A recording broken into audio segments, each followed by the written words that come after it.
Great to see so many faces. My name's Susanna Giuliano.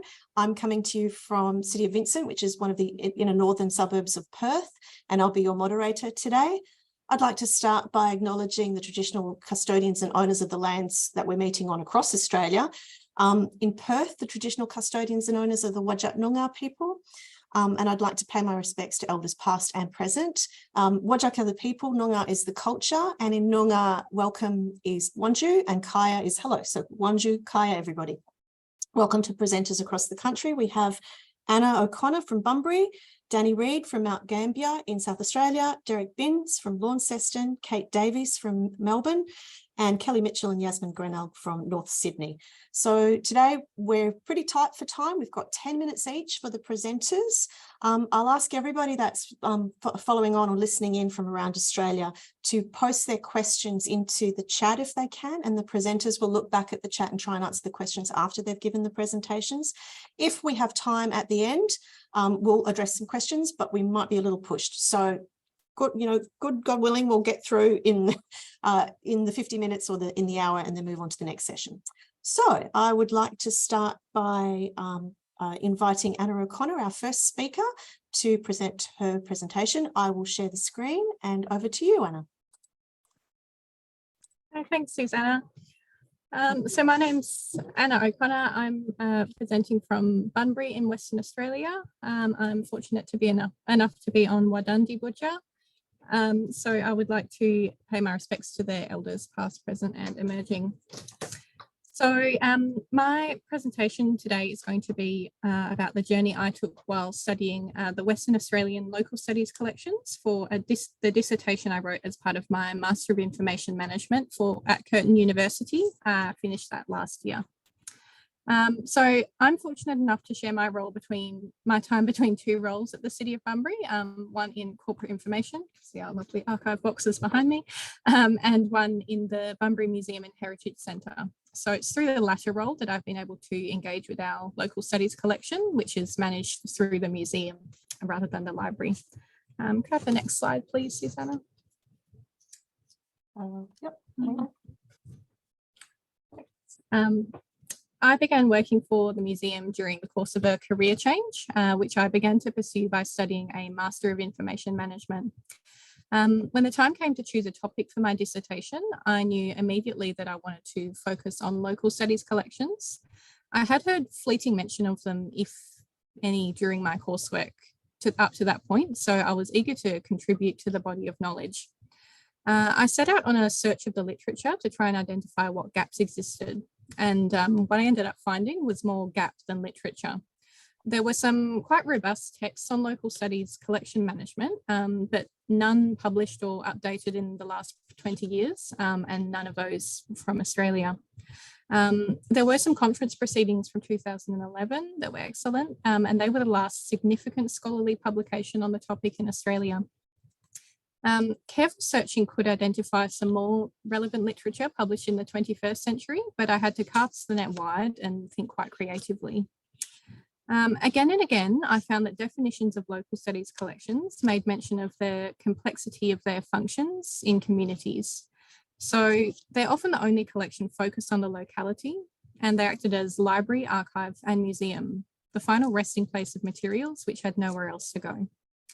So there was then recent literature relevant to local studies collections, but it often came in the form of discussions of the philosophy and purpose of archival collections, or on elusive concepts such as collective memory. My initial exploration therefore identified that 1, local studies collections are a little research area of library and information science. 2, local studies collections operate in their own unique space at the nexus of the library, archive, and even museum disciplines. And 3, that embarking on a study of local studies collections would be difficult to scope, difficult to compose research questions for, and would generally be a highly challenging topic to choose for a first foray into academic research. The sensible course of action at that point would likely have been to run screaming from local studies and choose a more appropriate, a more approachable topic, but that's not the course of action that I chose. So how then was I to explore the largely uncharted landscape of Western Australian local studies? I decided to focus initially on the tangible. Go to the next slide, please. So first research question was, how do Western Australian local studies collections provide access to their materials? This question I approached as a potential 21st century collection user might. So I wanted to look at how collections are made available online, or how people are made aware of how they can access these collections. So I reviewed the online descriptions of local studies collections according to local government websites, and this was a really interesting exercise. Have the next slide, please. The State Library of Western Australia was able to provide me with data from their 2021 statistical return. Public libraries had been asked to state whether their local government did or did not hold a local history collection. So of Western Australia's 139 local governments, 113 had informed the State Library that they held a local studies collection. Of these 113, only 43 mentioned a local studies collection on their website. 3 municipalities which reported not having a local studies collection to the State Library did mention a collection on their website. So that meant that they were held at facilities other than the public library. The amount of information provided about those collections that were mentioned online varied from a single dot point in the list of services that the library provides to entire amazing bespoke websites holding comprehensive digitised collections. Most listed collections could be found to some extent in the library's online catalogue. Some local governments which didn't describe a local studies collection still had held material in their online catalogues which pertain to local history. In many cases, suggestions of local studies materials could be found online, but little information about their nature or extent could be found this way.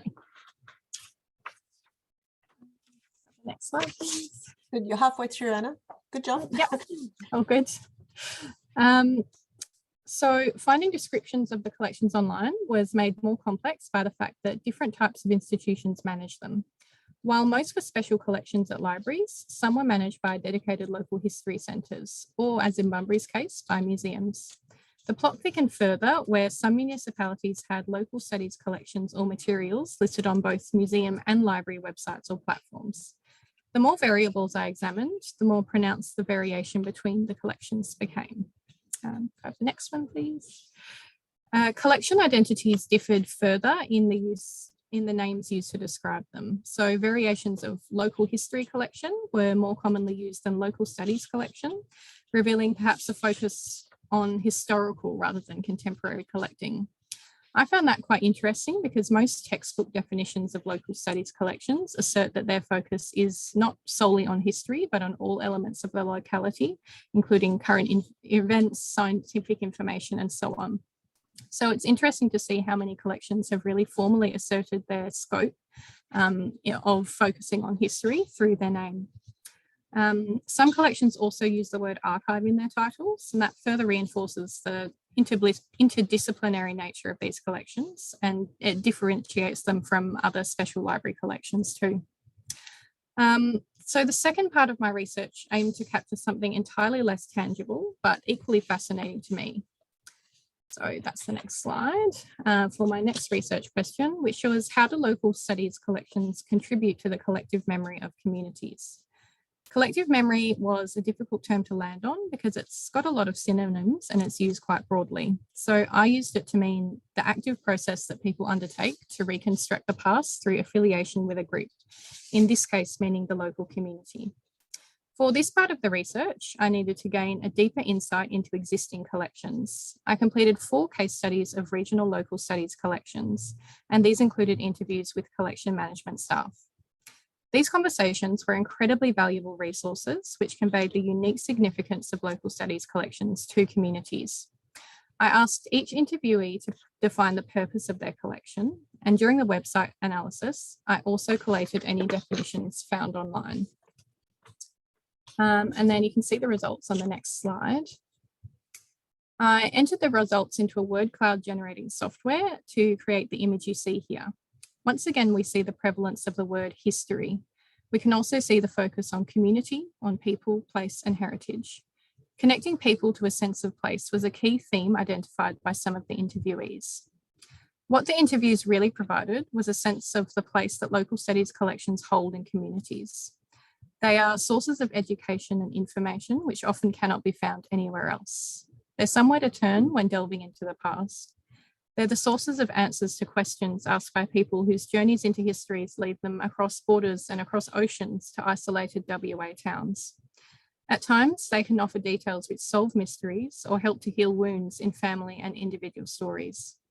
Local studies collections are crucial repositories, saving incredibly meaningful resources, which would otherwise likely be lost, resources which preserve the identities of communities and their members. This is made possible by the tireless dedication of passionate staff who often work in the face of extremely limited resources. They've survived and proliferated across Australia on the edges of public awareness for decades, quietly weaving into the fabric of cultural heritage with little support, but a lot of determination. And I'm nearly finished up to the last slide. So the scope of a master's project meant that I was barely able to scratch the surface of the local studies landscape in WA. It was in equal parts inspiring to see the power of impact that the collections hold, and disappointing to see how under-resourced they often are.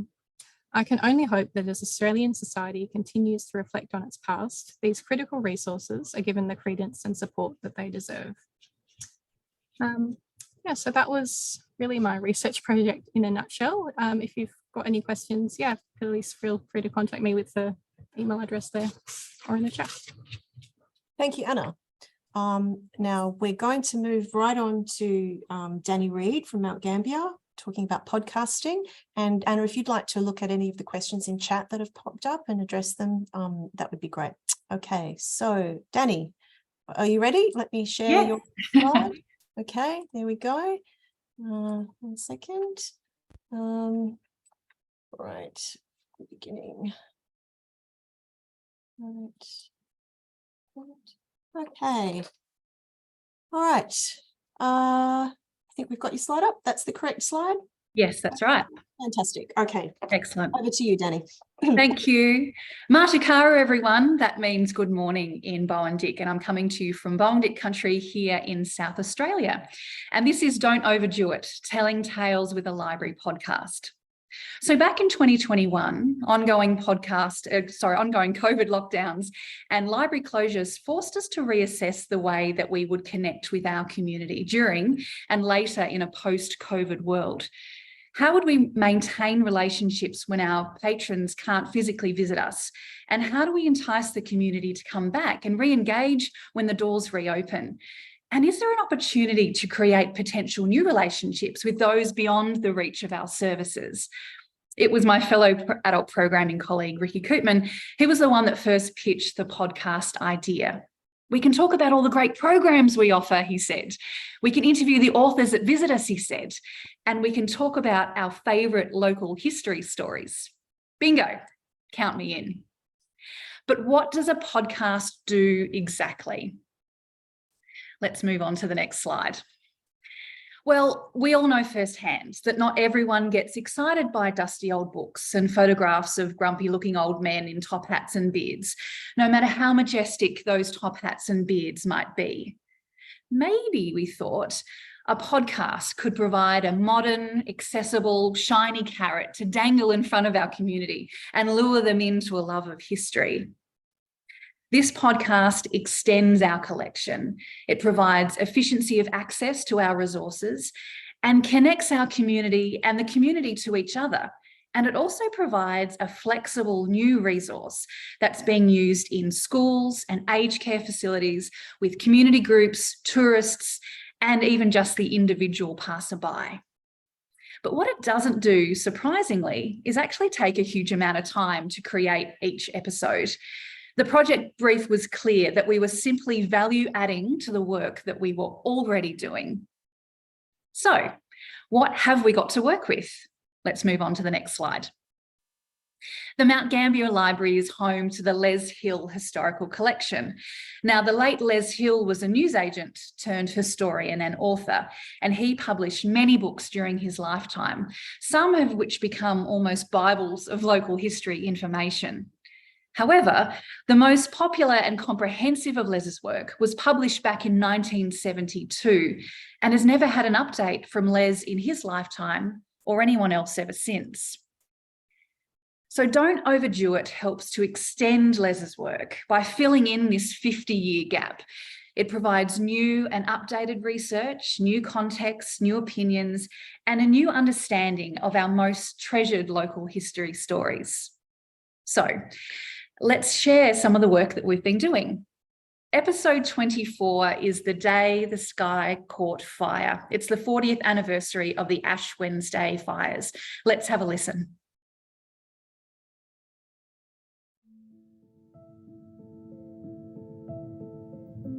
Waking up in the morning, it was a really, really stinking hot day, and you knew that something was going to happen. My mother was at Kangaroo Inn, so we didn't know where she was. My father was out fighting fires, my brother was out fighting fires. It was just my sister and I at my grandmother's, so we just didn't know where anyone was. The thing that comes to mind is the really dark sky behind the Uniting Church in Elizabeth Street, and it was all on the news and everywhere. But you could smell, the smell of the smoke was, you just couldn't avoid it. It was an awful day. It was hot, windy, and howling. And all you could see was this orange ball in amongst this black sky. The kids coming out of school were absolutely terrified, crying hysterically. I was 15 years old. Dad come home and in the back of the ute was 4 44-gallon drums and they were full of water. He threw us a pair of overalls. We threw on the overalls and we just drove around putting out little spot fires as spot fires started. It was fairly scary at the time. I remember we were stuck at home, my sister and I, with my baby brother.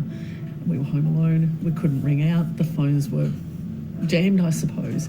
It was very scary. And then all hell broke loose.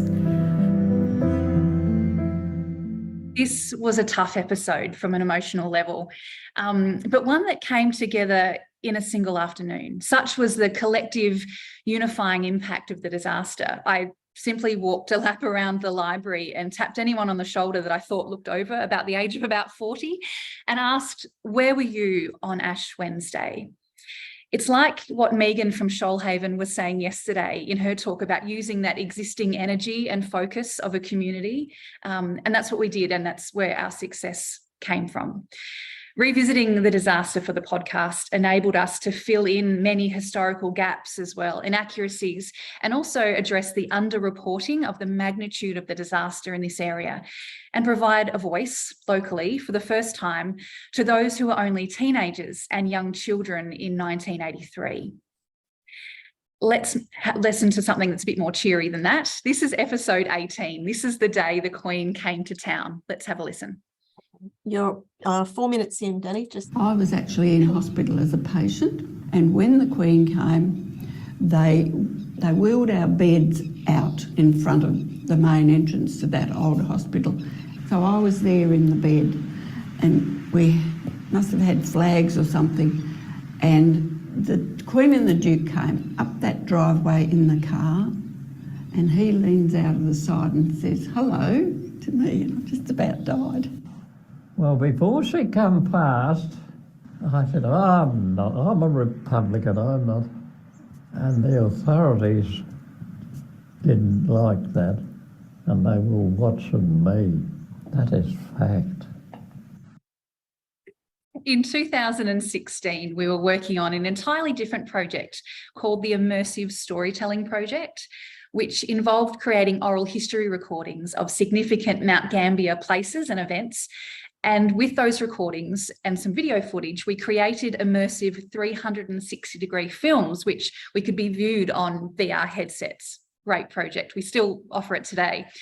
The audio recordings of the community's memories of the Queen's visit to Mount Gambier in 1954 had only been used, however, with that project and weren't available to anyone else outside of those sessions. So when the Queen died, it was a really easy decision to release these delightful interviews to the public by way of a podcast episode. And again, simply value adding to the work that we had already done. So how do you make a podcast exactly? Well, to be honest, in the beginning, we had absolutely no idea. What we found, though, a one-stop shop was Spotify for podcasters. This site has everything you want to know, and probably twice as much more on the stuff and the things that you didn't know that you needed to know.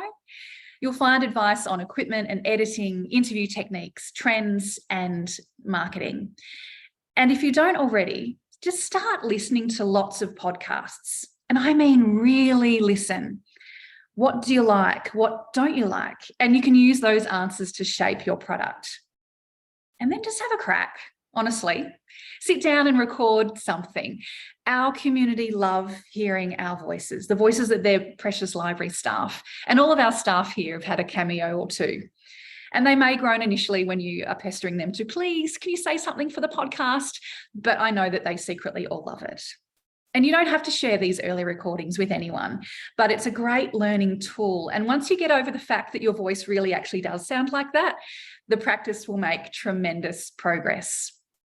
So 3 seasons, 29 episodes later, and as of last week, the 2023 History Council of South Australia Oral History Excellence Award, Don't Overdo It, is actually ticking along quite nicely. I'll put the last slide up. Actually in hospital. Yep, that's all right. And next to the next one. Thank you. If you want to have a chat, my details are on this slide. Now, we are a regional library. There's 2 staff who work on this, and we record, edit, and upload everything between our customer service shifts and all the other jobs that we have to do. So it is very doable. It's incredibly rewarding, both personally and for our community. So thank you very much for this opportunity, and to the organisers of the symposium. And I'll leave you with a woo-woo, which is Bowen Dick for goodbye. Woo-woo. Thank you, Danny. That was wonderful. Okay, you've convinced me. I'm going to have a crack. You make it sound so easy. I don't think it's that easy. It can't be that easy, but it sounds like fabulous work that you're doing. Okay, moving right along to Derek Binns from the Launceston Library. Derek, rare books in the Launceston Library collection. I will just, let me find your presentation. Oops, hang on a second. Oh, hold it. Oops, hang on. I just need to click out of that. Okay. Oh, one sec. There you are. Okay. Okay. Right, we've got the slides up. That's the correct one. Yep. That is correct. Oh, good. Fabulous. Welcome, Derek. Thank you. Good morning. I'm Derek Binns, and I'm a library technician at Launceston Library, responsible for looking after the archives in our building, consisting of the Launceston manuscripts and pictures collections and the Launceston Local Studies collection. Next slide, please. Libraries Tasmania recognises the deep histories and cultures of the Aboriginal people of Lutruwita, Tasmania. We acknowledge the Tasmanian Aboriginal people as the traditional and continuing custodians of the land, waters and sky. We pay respects to the elders past and present who hold the memories, traditions and culture and knowledge of country. We extend our respects to all Aboriginal and Torres Strait Islander peoples whose countries were never ceded. Next slide, please. We have a number of rare books in our collection. There are about 30 books published between 1700 and 1799, which include The Voyage of Governor Phillip to Botany Bay, published in 1789, A Voyage Around the World in the years 1740 to 44 by George Anson, published in 1749, The Great Historical, Geographical, Genealogical and Poetical Dictionary compiled by Louis Mareri, published in 1701. We have 3 books that were published between 1600 and 1699, a volume of some of the works of Francis Bacon, published in 1664, a New Testament Bible, published in 1679, and a survey of London by John Stowe, published in 1603. And we have 1 book that dates from the year 1549. Next slide, please. Oops. This 16th century book is a printing made in Paris of some of the works of the Roman statesman Marcus Tullius Cicero. Cicero, born 106 BC and died 43 BCE, was a lawyer and scholar. He is considered one of Rome's greatest orators and wrote extensively. The early Christian church declared him a righteous pagan, and much of his work has been preserved. Next slide, please. The volume we have contains On Fate, Questions Debated at Tusculum and Letters to his brother Quintus. The three works have been bound into a single volume with a handwritten spine. The inscription on the first title page indicates that all three works had been bound before the year 1600. Next slide, please. It was printed in Paris by Andreas Weckel. The text is Latin. The binding is vellum. A handwritten amendment has been added to the title page in Latin. Next slide, please. A handwritten translation of the title page has been fixed into the book and reads, Tuscularium, Researches of Cicero in 5 books on antiquities, the original manuscripts corrected and amended with the greatest care, with the celebrated commentaries of Georgius Vallet, Philippius Borealdaeus, and afterwards illustrated with the various readings and annotations of Erasmus Rotterdamus, Janus Paginus, and Paulus Manurius, with copious index of things and words, published at Paris by Vascomaeus, Jacob Street, at the sign of the Fountains, 1549, permission of the king. There is no indication which king is being referred to. At the time, the King of France was Henry II, whose wife was Catherine de' Medici. The King of England was the 11-year-old Edward VI, son of Henry VIII. Next slide, please. A book plate has been fixed to the inner front cover with the name Charles Boddam, Trinity College, Cambridge, 1779. Boddam was born in 1762 and became a writer for the East India Company in 1780 and moved to India in 1793. He died in Bengal in 1811. Next slide, please. On the main title page is the name William Tyson Jr., March 25th, 1867. William Tyson arrived in Van Diemen's Land in 1830 from Cumberland, England. He started business in Launceston as a builder. Later, he became a member of Launceston Municipal Council. He also became involved in the Launceston Gas Company, the Launceston and Western Railway Company, and the Launceston Mechanics Institute. We don't know how Charles Boddam came into possession of this book. Maybe he procured it from the library at Cambridge. Nor do we know how William Tyson came to own it. Tyson was on the board of management at the Launceston Mechanics Institute for 10 years. The Mechanics Institute eventually became the Launceston Public Library, and it seems likely that Tyson donated the Cicero volume to the Mechanics Institute, and it now holds a proud place in our collection. Next slide, please. Thanks go out to Amanda Double and Tara Cuthbert in Libraries Tasmania's collection development team for recently updating the catalogue records of our pre-1700 books in preparation for them to be included in the Universal Short Title Catalogue, an open access bibliography of early modern print culture. The other book I want to talk about today dates from 1838. Next slide, please. Henry Dowling, who lived from 1810 to 1885, played a very active role in the public life of 19th century Launceston. He was connected with the Launceston Bank for Savings, the Chamber of Commerce, the General Hospital, the Marine Board, the Baptist Church, and the Launceston and Western Railway, as well as being a member of the Anti-Transportation League. And from 1857 to 1861, he was Mayor of Launceston. From 1831 to 53, Dowling was a publisher who produced the Launceston Advertiser newspaper, as well as publishing books and pamphlets on scientific, religious, and political topics. Next slide, please. This all sounds like an upstanding and proper gentleman. However, in 1838, Dowling published the posthumous papers of the Pickwick Club by Charles Dickens without the permission of the author and paying no royalties to Dickens. Henry Dowling was never brought to court over his infringement of copyright.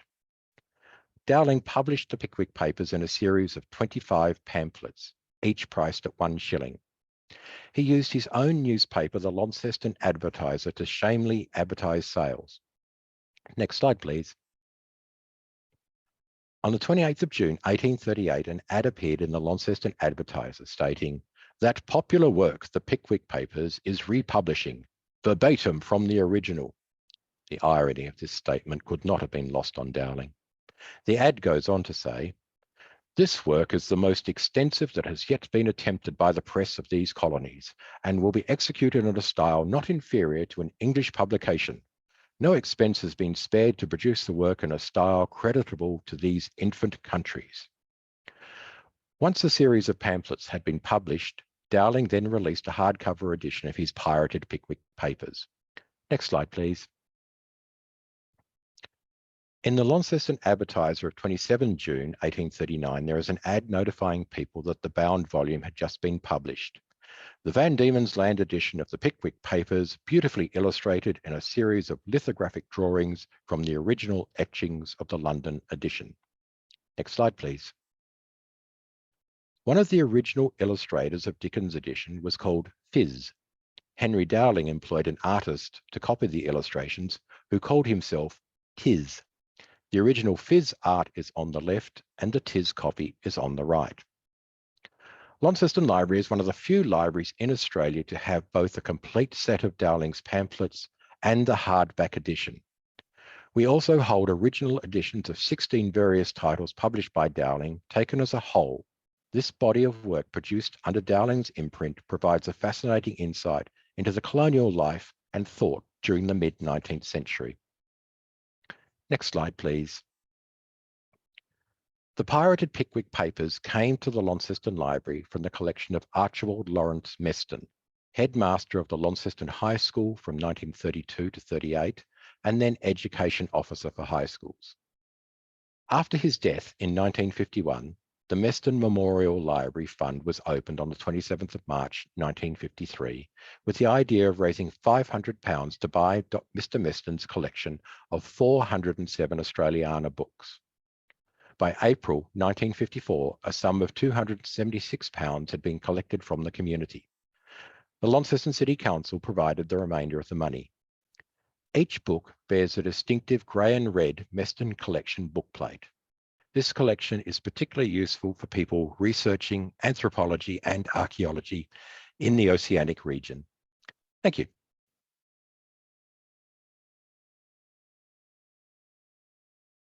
Thank you, Derek. That was record time. Oh. Didn't even remind me. Sorry, I may have sped through because of nerves. Yeah, no, excellent. I didn't realise your talk was going to take a turn into talking about copyright and copyright infringements of the 1800s. That was interesting. Now, I'll move on to the next speaker. Even though we're doing quite well for time, I don't want to cut anybody short, and we have two more speakers to come, Kate Davies and Kelly Mitchell and Yasmin Greenalg. So I'll invite Kate Davies from Casey Cardinia Libraries, Victoria, to give her presentation on local history photography. I had to look up where Casey Cardinia Libraries was in Victoria, and so am I right? It's Eastern? Yes. Yes. Okay. Yes. Here we go. All right, let's get your presentation up, Kate, and make sure we're screen sharing. Let's go slideshow from the beginning. That's all good? Yep. Yep, fabulous. Thank you, Susanna. Right. So my name's Kate Davis. I am the local history librarian at Casey Cardinia Libraries, which is now trading under its new name, Connected Libraries, in the southeast of Melbourne in City of Casey. I'd also like to begin by acknowledging the Bunurong people of the Kulin Nation, whose land I live and work on, and pay my respects to their elders past and present. So as Susanna mentioned, I'm here today to talk about a proactive collecting project that we've just run over the last 3 months in autumn this year with a photography competition. So if we could just jump to the next slide. Before I take you through the project design and what we've learned from this competition, I just wanted to give a little bit of background about where we are currently in the City of Casey and our local history archive collection. So the City of Casey is the largest and fastest growing municipality in Victoria, and I am the only person who works in our local history department at the library, and I only work 3 days a week. So there's a lot of change going on in our area, and not a lot I can do to continue to take photographs of everything that is changing week by week. Added to that is the fact that our collection started as a deposit from council when there were council amalgamations at the start of the 1990s. So a lot of our images actually predate the 1990s and the 1980s. So when we look at our collection, there's a real gap in photographs of development that has happened since then. So the aim of this competition then was to collect photographs of the City of Casey proactively of its current landscapes was the theme for this photography competition. And in doing so, we hoped that this competition would actually engage our residents in photographing significant places for future generations. So engaging them in collecting their own histories. So if we just jump to the next slide. So the project design I've got outlined on the screen there. I won't run through all of it. It's fairly straightforward. The part I did want to mention on this slide though is the terms and conditions, probably the most important part for the local history aspect of this. We added in that all entrants, when they were adding in their photos, were giving over license to Casey Kidinia Libraries or connected libraries now to use these photos in the future. So copyright remains with the photographers that took the pictures, but the library has license to continue to use them in the future for resources, displays and projects, which we feel is important in retaining that original ownership of the photos, because this competition was about having our residents partake in collecting their own histories. And I'll also mention too, the judging panel for the photography competition included myself, and it also included representatives from a local photography club and a historical society, just to get that balance of the aesthetic portion, which this is a photography competition, so we did want to make sure that we judged it based on that, but also the historical value of what was being photographed as well. So the next slide. The biggest thing to come out of this competition, this is the first competition that has been run with the local history archive in mind. Our public library has run these competitions in the past, but this is the first one that's really focused on collecting local history. And there were some challenges that came out of this competition over the last 3 months. The biggest one was the marketing of it. The marketing which we used was just our normal in-library marketing, the flyers and the social media, those sorts of things which all public libraries have set up. There seemed to be a real disconnect in between people seeing the marketing for the competition and forgetting perhaps that the competition was running, in the sense that we wanted people to take pictures of the landscapes of the city of Casey, and they're not going to have a flyer with them while they're out and about doing walks and things like that in nature. Just jump to the next slide. The other two challenges which we found concerned the time frame and the reach that we were able to have with the competition. So I mentioned earlier, but the time frame which we ran it across was 3 months. This was modelled off past photography competitions which the library had run previously, which seemed to be quite successful across the 3-month mark. However, in this project, I really found a real challenge in the marketing, particularly with the time frame. There was a real lull between when we were ramping up to the project, getting the marketing out there, and then actually when the photography competition was closing. There was a real gap in between where we couldn't market stuff because, of course, working for a public library, there's other stuff going on as well. So that was a real challenge. And then the reach as well seemed to be something we struggled with. We had an adults and a children's section, and particularly the 0 to 15 age group seemed to be really difficult to engage them in taking the photographs. Now, I'm not quite sure if that's to do with the theme and the way that it was marketed as a local history thing, or that we just weren't quite able to crack that audience. We did outreach via schools to promote the program as well, but that just didn't seem to make any difference.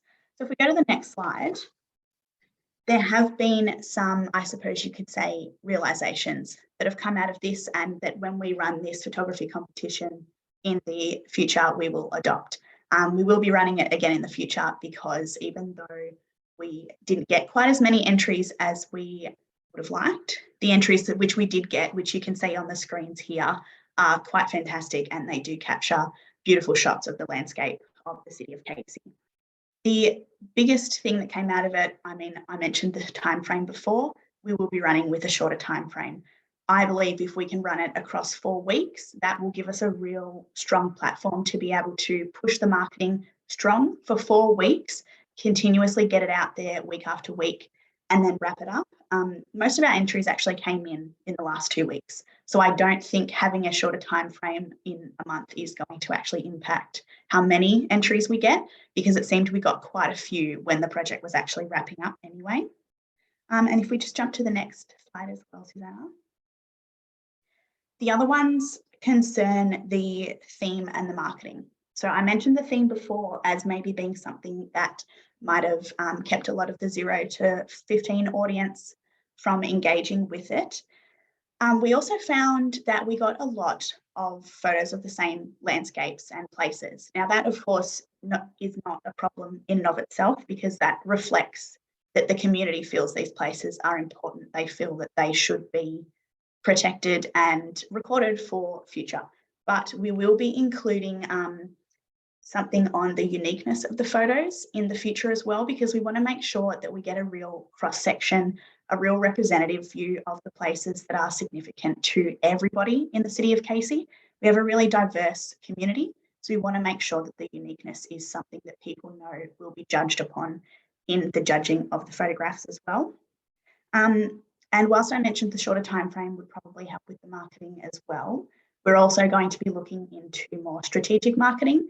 So that will be more cross-promotion, making sure that we've got programs and events like photography or art classes happening in the library around the same time, which we can cross-promote with. And also with the children's programs, the STEAM programs which we run, making sure some of them which maybe cover using iPads or phones or photography, something like that, that is promoted at those events as well. The biggest one, though, that has come out of this project is the value of partnerships. We did promote through quite a few community groups, societies, all those sorts of places, but the value of the partnership and actually partnering with them from the beginning has really become clear, as we would all appreciate working in a public library, somewhere like this. It's really important to partner with the groups that are actually engaged with the community.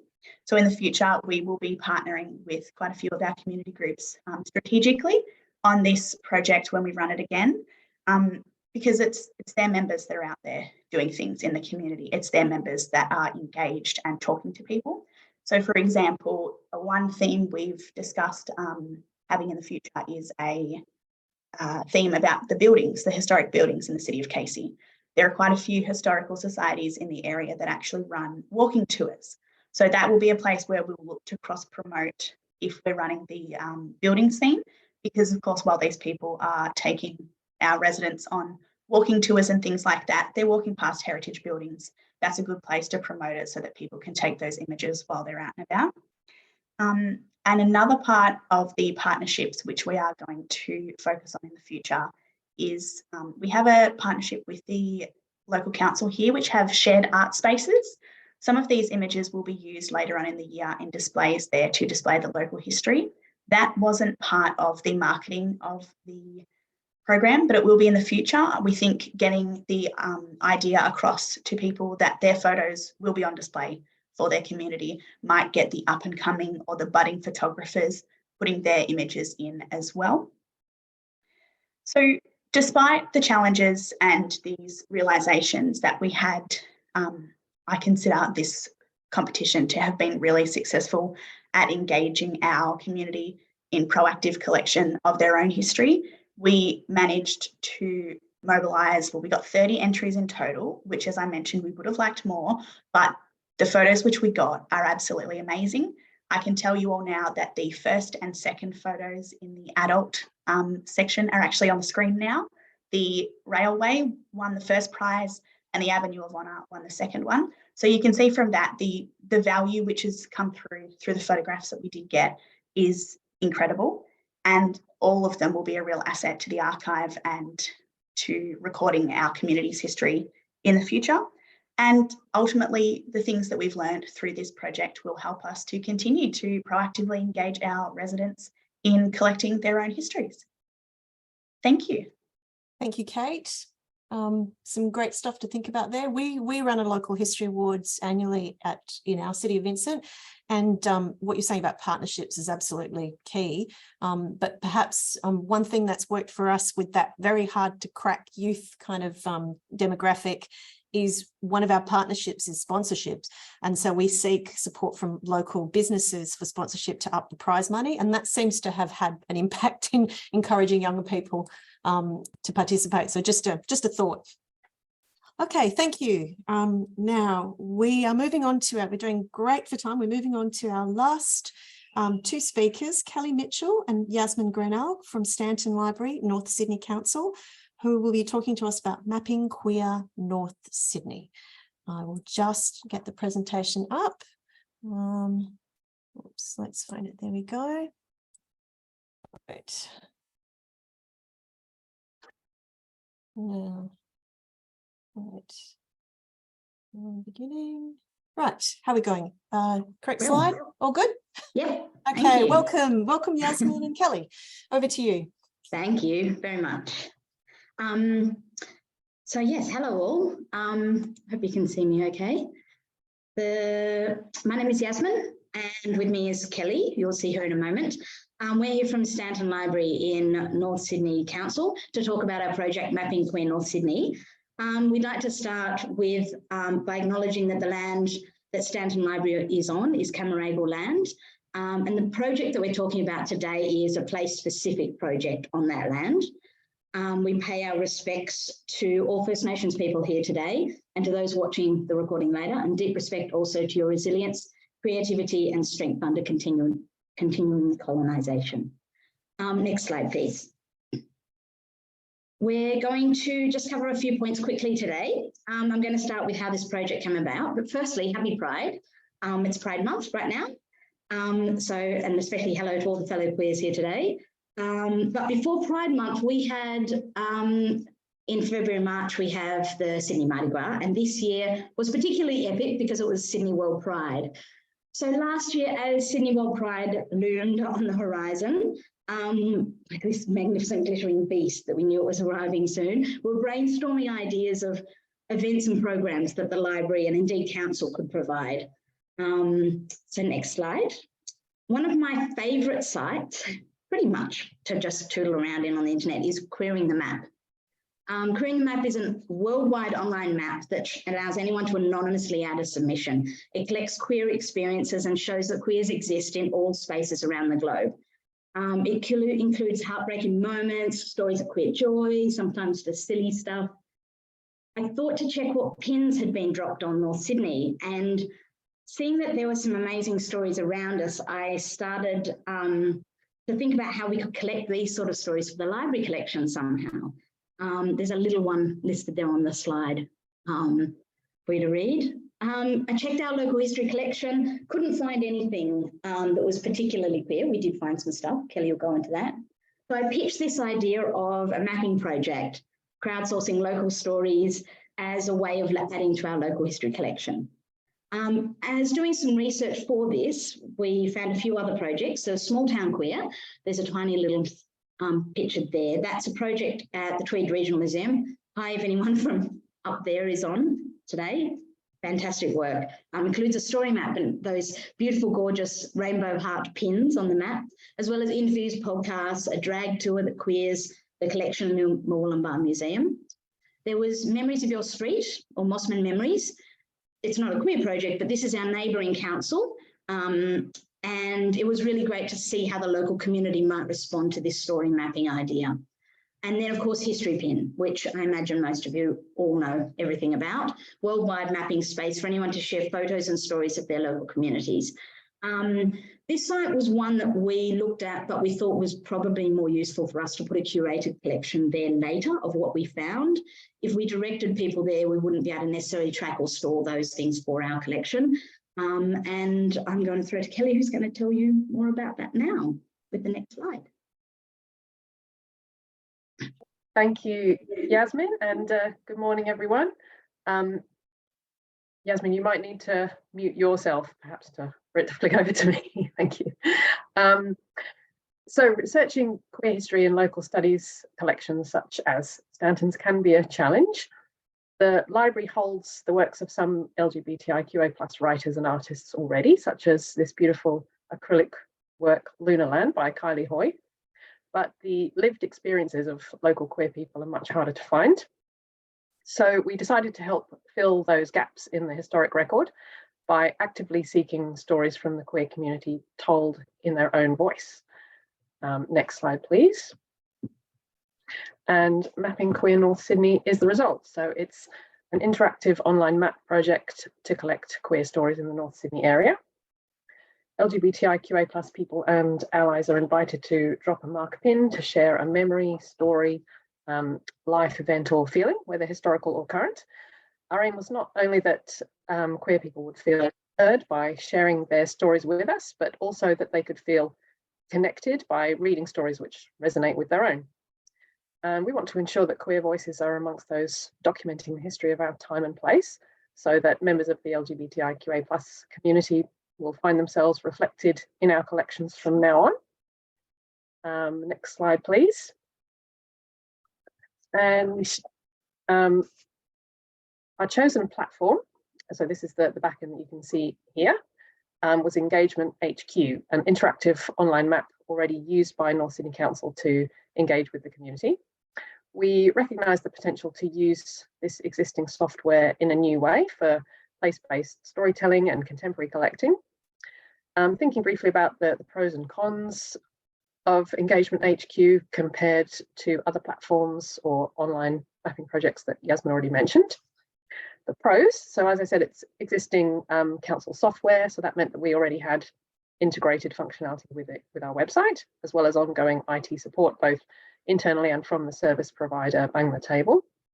We've found it to be pretty user-friendly, both at the back end and through the public interface, and the reporting, privacy and data collection and storage criteria were already known and tested by council. As to the cons, anonymity was important to us to encourage freedom of expression, so we disabled the requirement for account registration and users instead create an anonymous screen name, but they still need to give an email address. Obviously, these are not publicly visible, but we're aware that this step could pose a barrier for some people. Another drawback is that comments are moderated after going live rather than prior to posting, and also only by Bang the Table rather than by library or council staff. So we therefore decided to disable the functionality to upload photographs directly to the site, just in case of any inappropriate content. But as an alternative, since we are keen to collect photos and ephemera as well, contributors receive an auto-generated email confirming their submission and advising them to contact us if they have any relevant material for the collection. So I'll hand back to Yasmin now to talk a little bit about promotion and public reception of the project. Thanks, Kelly. Next slide, please. So promotion reception. The project was launched a few weeks before the start of Sydney World Pride this year. It was the first focused Pride project by North Sydney Council. And given the buzz around Sydney World Pride, this project was quite warmly received by Council, which was wonderful. We started with marketing promotion to the local community first through just our usual channels of library and council e-news, printed posters, social media. Kelly wrote an article for one of our local free magazines, of which this slide on the screen is the picture we used in the article, and it's one of the pins on the map as well. We have a lot of high schools in the area, like a lot. So we sent it out to this captive audience, as it were. And also, as it's Pride Month right now, it's currently being sweetly received for its second burst of promotions by the local queer teens. We've also directly promoted to yourselves, the local history community, as it were, librarians, just by doing this sort of presenting at seminars and conferences. And this has allowed us to hear and gather more stories. Especially, we've got some wonderful stuff when we presented at the Queer History Conference during the Sydney World Pride Festival. And of course, the queer community, as our intended target audience, has heard through various means, and they have been just so generous in sharing their stories with this project. And of the wider community, yes, this is a question we get asked a lot. Of course, we've had our trolls. It's not a fun thing, but we did take these experiences as pretty excellent signs that news of the map was being spread really widely. So that's a good way of looking at it. We did get some provocative and salacious pins. We did get some stuff that needed to be removed through those various stages of moderation that Kelly has spoken of. And this has contributed also to conversations about being the gatekeepers of history. You know, the role that we have and what we might shut the gate on and why. To talk more about that and also where to from here, I'll hand back to Kelly with the next slide. Thank you. So 34 pins have been dropped on the map so far, which is fantastic. We're really grateful to everyone who's contributed. And we've had over 900 visits to the site since we kicked off in January. So we're pretty pleased with that. I would say a key learning for us through the map pins and also contacts made at networking events, like Yasmin just mentioned, has been confirmation that North Sydney really does have and historically has had a strong queer presence and culture, which obviously justifies the need for the project in itself and has also set us on a fruitful path in building up our collection. For example, through this contributor whose pin you can see online here, we discovered that one of the earliest queer publications in Australia, Lesbian Network magazine, was produced in Waverton, so one of North Sydney suburbs. We had no particular preconception, I don't think, about the type of content we were seeking or of any that we would actively reject. So the discussions that Yasmin hinted at there were really reactive rather than proactive. To serve our local community well, we obviously feel that we have a responsibility to ensure the representation of everyone, or at least as wide a representation as possible from among that community. We need to consider the historical, social, cultural value of content, independent of any personal sensitivities, to avoid undue censorship. But at the same time, we are representatives of North Sydney Council, of course, so our project needs to align with the council's brand identity in the eyes of our colleagues and the wider community as well. And differing perspectives on what is appropriate makes this a difficult balance, needless to say. Thank you, Kelly. I think we need to wrap up very quickly. We're just coming to time. Oh, good. Well, that's lucky because I'm pretty much at the end. Okay. If we could just flick on to the next slide. So we'll be promoting the project again next Mardi Gras season. We intend to expand the call out in the future to actively seek contributions of photos, diaries, letters, and other ephemera for the benefit of future researchers. And we also see the potential to use this same platform to collect stories of other communities who are currently underrepresented in our collections. So migrant communities in particular would be something we're keen to look into. So thank you very much for joining us today. And there's just the last slide. If you could click onto that, Susanna just has our email addresses there. So if anyone has any questions for us, feel free to get in touch. But otherwise, thank you for listening. Thank you, Kelly and Yasmin. I've got a million questions, but I'll be doing that in chat or in the breakout rooms. That sounds like a really fascinating project. I will stop sharing and wrap up this session and thank our presenters. I don't know how you clap on Zoom. I don't know if there's any kind of emojis or anything for that, but I'd really like to really deeply thank our 5 presenters today. You guys did beautifully. You managed to pack a lot of information into a very short 10 minutes and were very disciplined about it. Thank you. I've got plenty of questions. I'm sure others watching around Australia and listening in have got questions, and we'll come to you directly onto the chat or through your email addresses that are through the particular slides. So thank you. I will wrap up this session. I think that gives us 2 minutes or to duck out and get a cup of coffee and go to the bathroom before the start of the next session. So thank you, everybody. And we'll see you again in a few minutes for the next session. Okay, cheers.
Hello, everybody.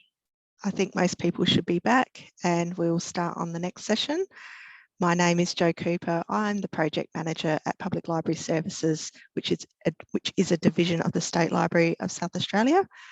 We would like to acknowledge this land that we meet on today is the traditional lands for the Kaurna people of the Adelaide Plains. We extend this acknowledgement to Indigenous and First Nation peoples from where you are today. So welcome to this next session, session 2, which has the theme of getting started and collection audit in local studies. So I would now like to welcome Ellen Coates from PMI Victorian History Library in Victoria, and her presentation is titled Use Your Collection Development Policy to Find Hidden Stories. Hi, lovely to be here.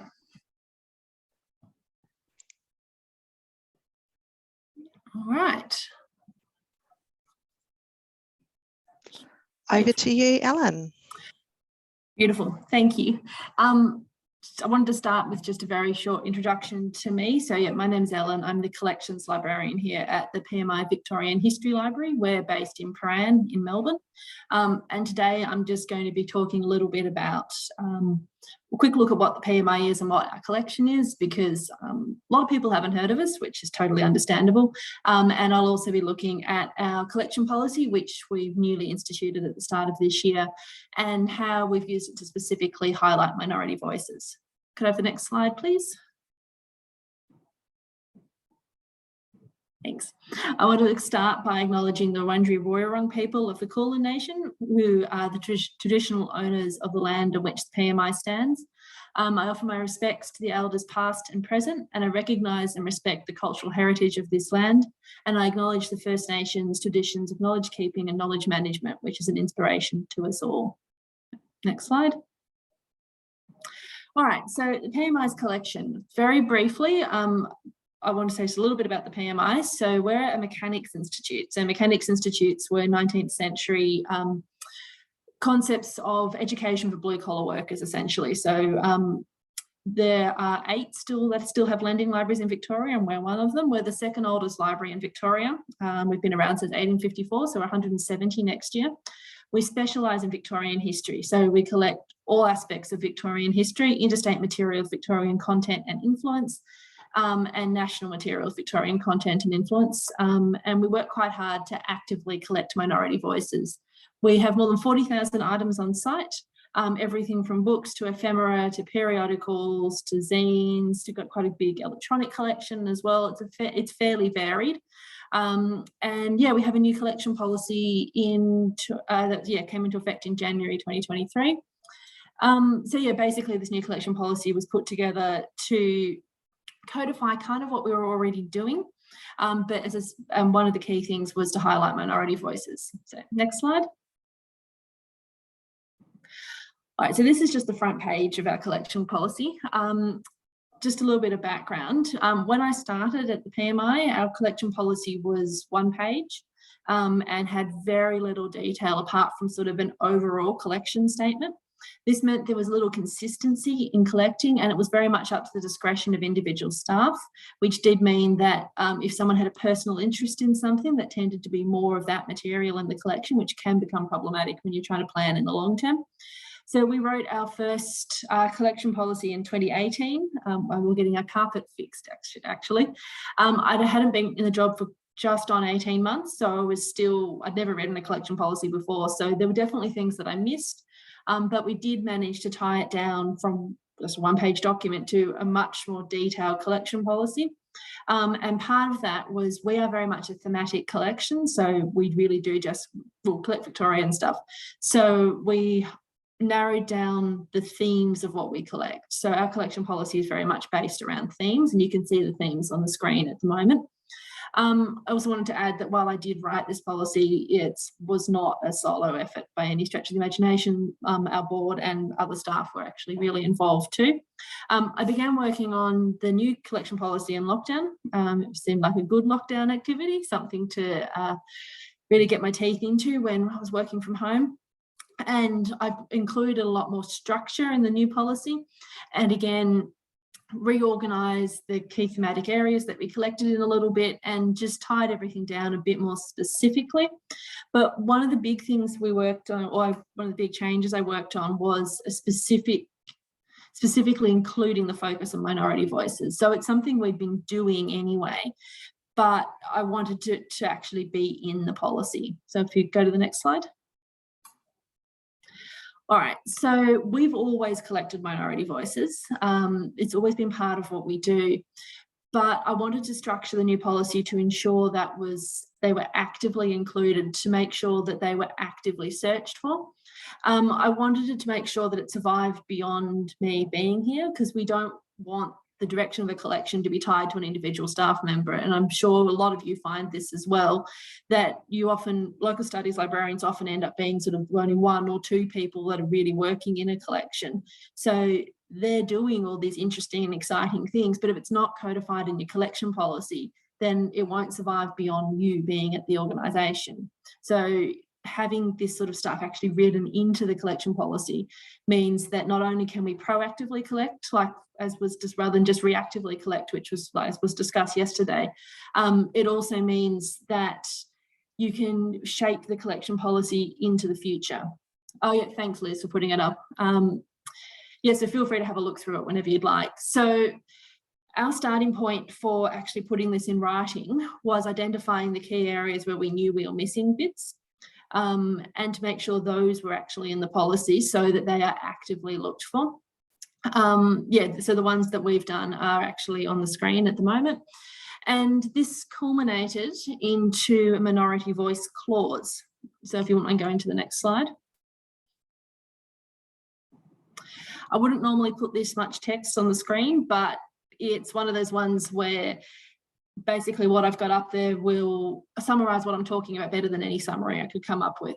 And the images behind are some of the books that we bought as part of this process. So I'll just go through it quickly. So we're actively seeking out stories, and where appropriate, we'll work with communities to help them write histories for their collection, and through the collection of ephemera and oral history.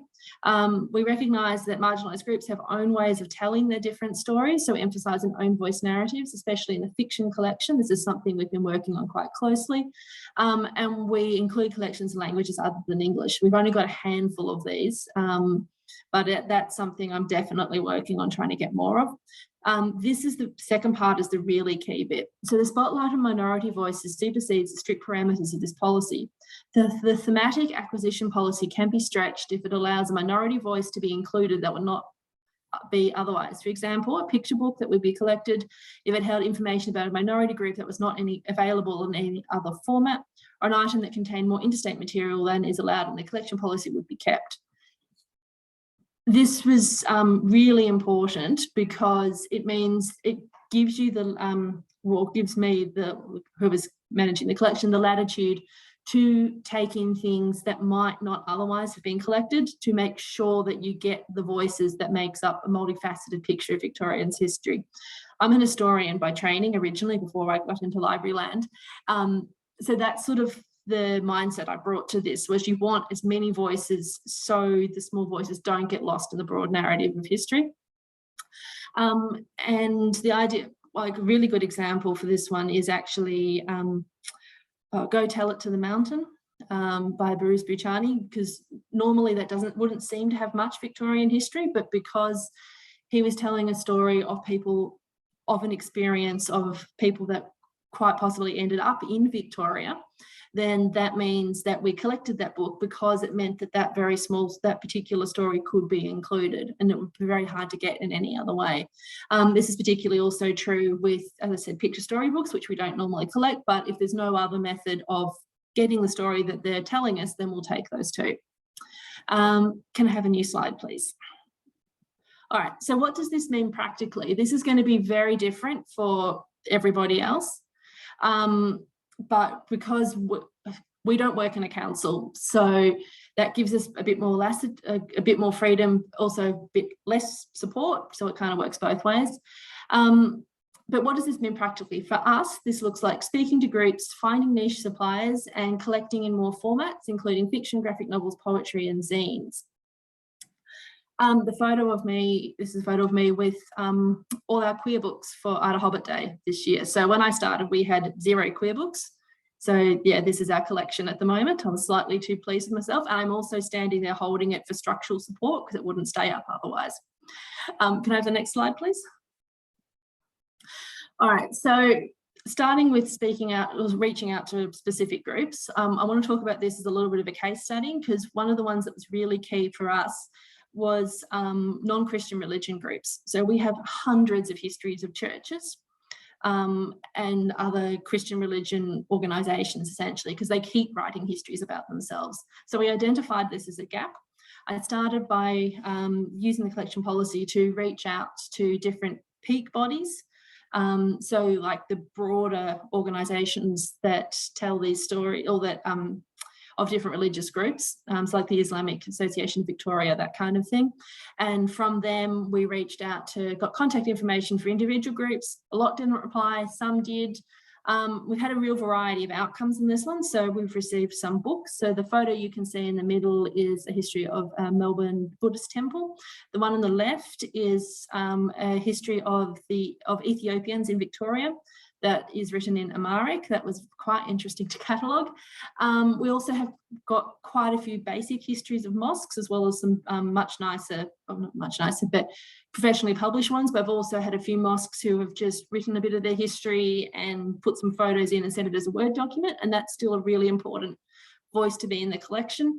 My favourite, or probably my biggest win, has been the local Zoroastrian community. So Zoroastrians are a pre-Christian, they predate Judaism, and it's one of the very earliest monotheistic religions. And there's a small community in Victoria, and they were so excited about the idea that they've actually written a history, so I can include it in the collection.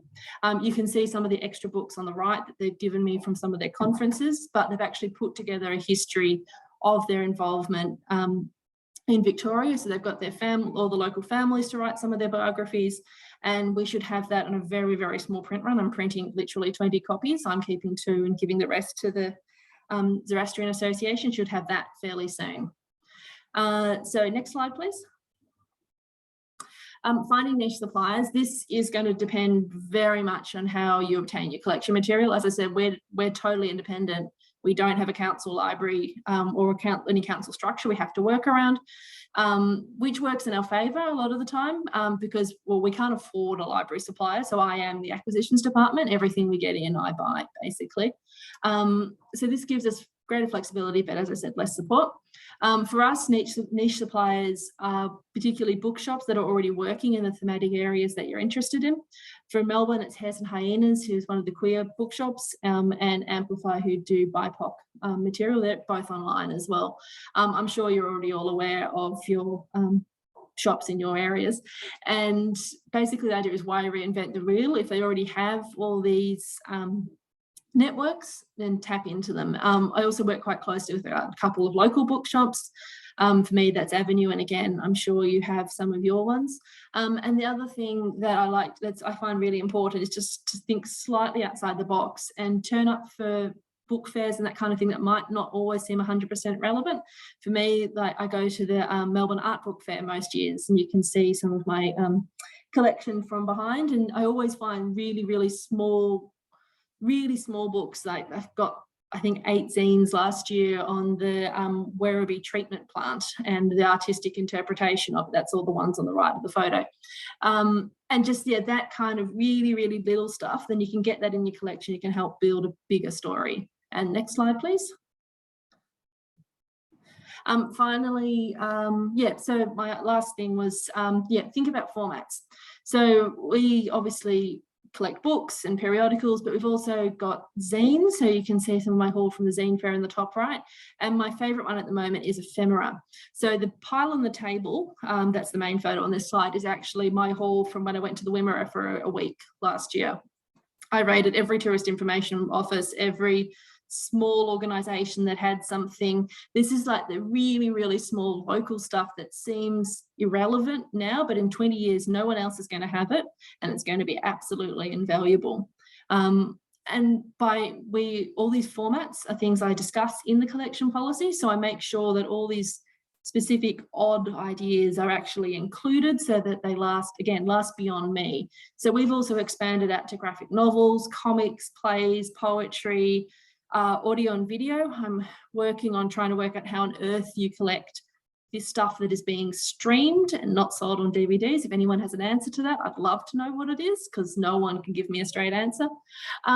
And yeah, so by enshrining all of these concepts actually physically into the collection policy, it means that you have to proactively seek these things out rather than just doing it reactively. And it also means that, as I said, this will survive beyond me being here. Last slide, please. So what does this all mean? So codifying your collection practices around minority voices into the policy is really key. So essentially you're focusing on the areas where you know you have gaps, and in the process of doing that, you actually usually identify more gaps that you didn't know about. You need to be active in collecting so the voices don't get lost in the broader narrative, as I said, historian. Feel free to explore the collection policy. I've put the URL on the screen, and I think Liz has put it in the chat. Any questions, absolutely feel free to email me. This is just sort of a very overall view. There's a lot more detail in the policy.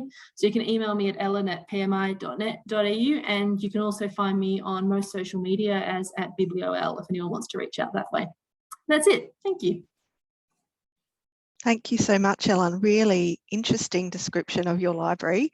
I was really fascinated to hear about your minority statements in your collection development policy. That's a really great way of a rounded collection with all views. I will have a quick look to see whether you have answered things throughout your presentation. And we have a few minutes for answering your questions. Yeah, no worries. So yes, a couple of comments about the minority voices clause, and a couple of people have questions they're going to ask you offline. Yeah, not a problem. Which is great. And yes, mainly comments about how interesting that is. Perhaps you could explain to us, it was in your introduction, about what the library is, what the PMI library is. So we're a completely independent library. So as I said, founded in 1854, and we're a mechanics institute. So the mechanics institutes were set up in the 1800s as centres for adult education, and because it was the 1800s, the way you provided access to information then was through libraries. So there was over 1,000 in Victoria by 1900, and there are now about 200 that do something, and 8 that have a lending library, and 5 that have staffed lending libraries. So someone asked about our funding. We run on the smell of an oily rag, essentially. So we own our original buildings in Chapel Street. So we get rent from that, and we're a membership library. So it's $30 a year to join, and then you can borrow pretty much the whole collection. That's one of our key differences from, say, the State Library, is that we do loan 90% of the material. So, and everything's on site too, so we don't have any off-site storage. Okay, thank you for explaining that. It's always good to know the context of the library that you're working within. Yeah. So just a question of the digitisation program. We don't really, partly because of copyright, a lot of our books, most of our materials books, so we can't digitise them, and we're a tiny staff. So at the moment we're working on collecting. We have about 6,000 electronic items, and I'm working with our library management system to hopefully make those available online or through our catalogue. And when that happens, I'm going to look more closely at digitisation, because then we can make it accessible rather than just only being accessible in the library. And yes, everything's on Trove pretty much. So I copy catalogue from Libraries Australia. So that goes on Trove that way. I'm again talking to Trove about getting the rest of it up there. And yes, we do have volunteers. We've got 27 at the moment. I manage them as well. fantastic. Thank you so much. We'll close off the questions there, but you provide your contact details. Yes. And of course the session is recorded. So thank you so much, Ellen. We will move on and welcome Nicole Hilder from Hobson Bay Libraries in Victoria. Nicole has also been on our organising committee, so thank you, Nicole. Her presentation is titled Benchmarking Your Digital Preservation Capability with the Rapid Assessment Model. So,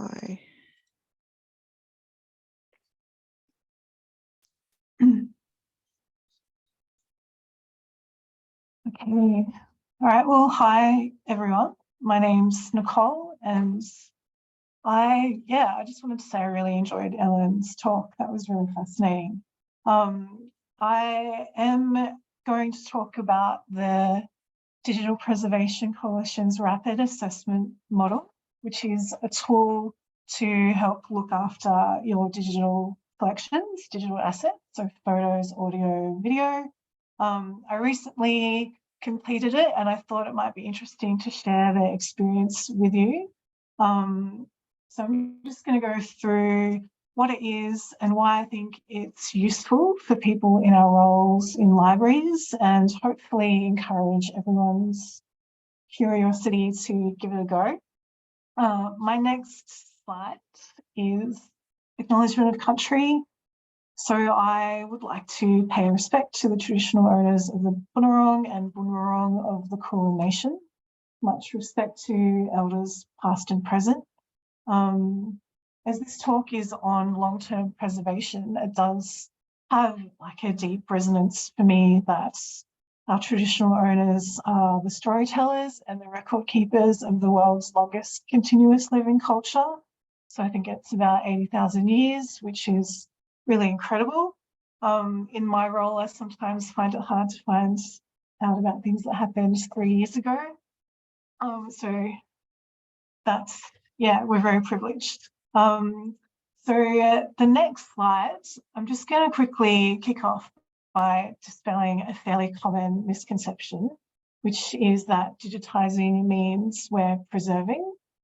So converting print content into digital format and transferring that content to a disk or a server, it's not quite the same as digital preservation. So this format shifting is part of it, but it can't really guarantee that the content will be preserved, since the format might become old, obsolete, or unusable. Everyone here's probably come across some 3.5-inch floppies or a video on a DVD that won't play. So you have an understanding of this concept.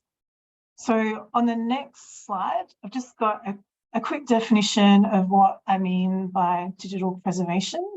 So digital pres is defined as the series of managed activities necessary to ensure continued access to digital materials for as long as necessary. And for most of us, that means forever or as long as possible. The next slide.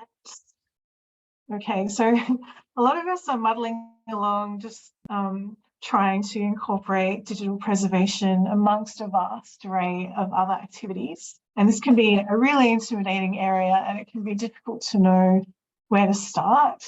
You might have seen this model before. It's a very high level model. Someone might have flashed it up in a previous talk. And if you're anything like me, you might have gotten a bit freaked out. So I'm not going to dwell on this or even really discuss it. I'm here to tell you that you actually don't need to understand what this means. So let's go on to the next slide. We'll get rid of this, and instead I'm going to talk about a much more friendlier way of creating a roadmap. So the DCP's rapid assessment model is free, it's really simple, and best of all, it's rapid. The R in RAM stands for rapid.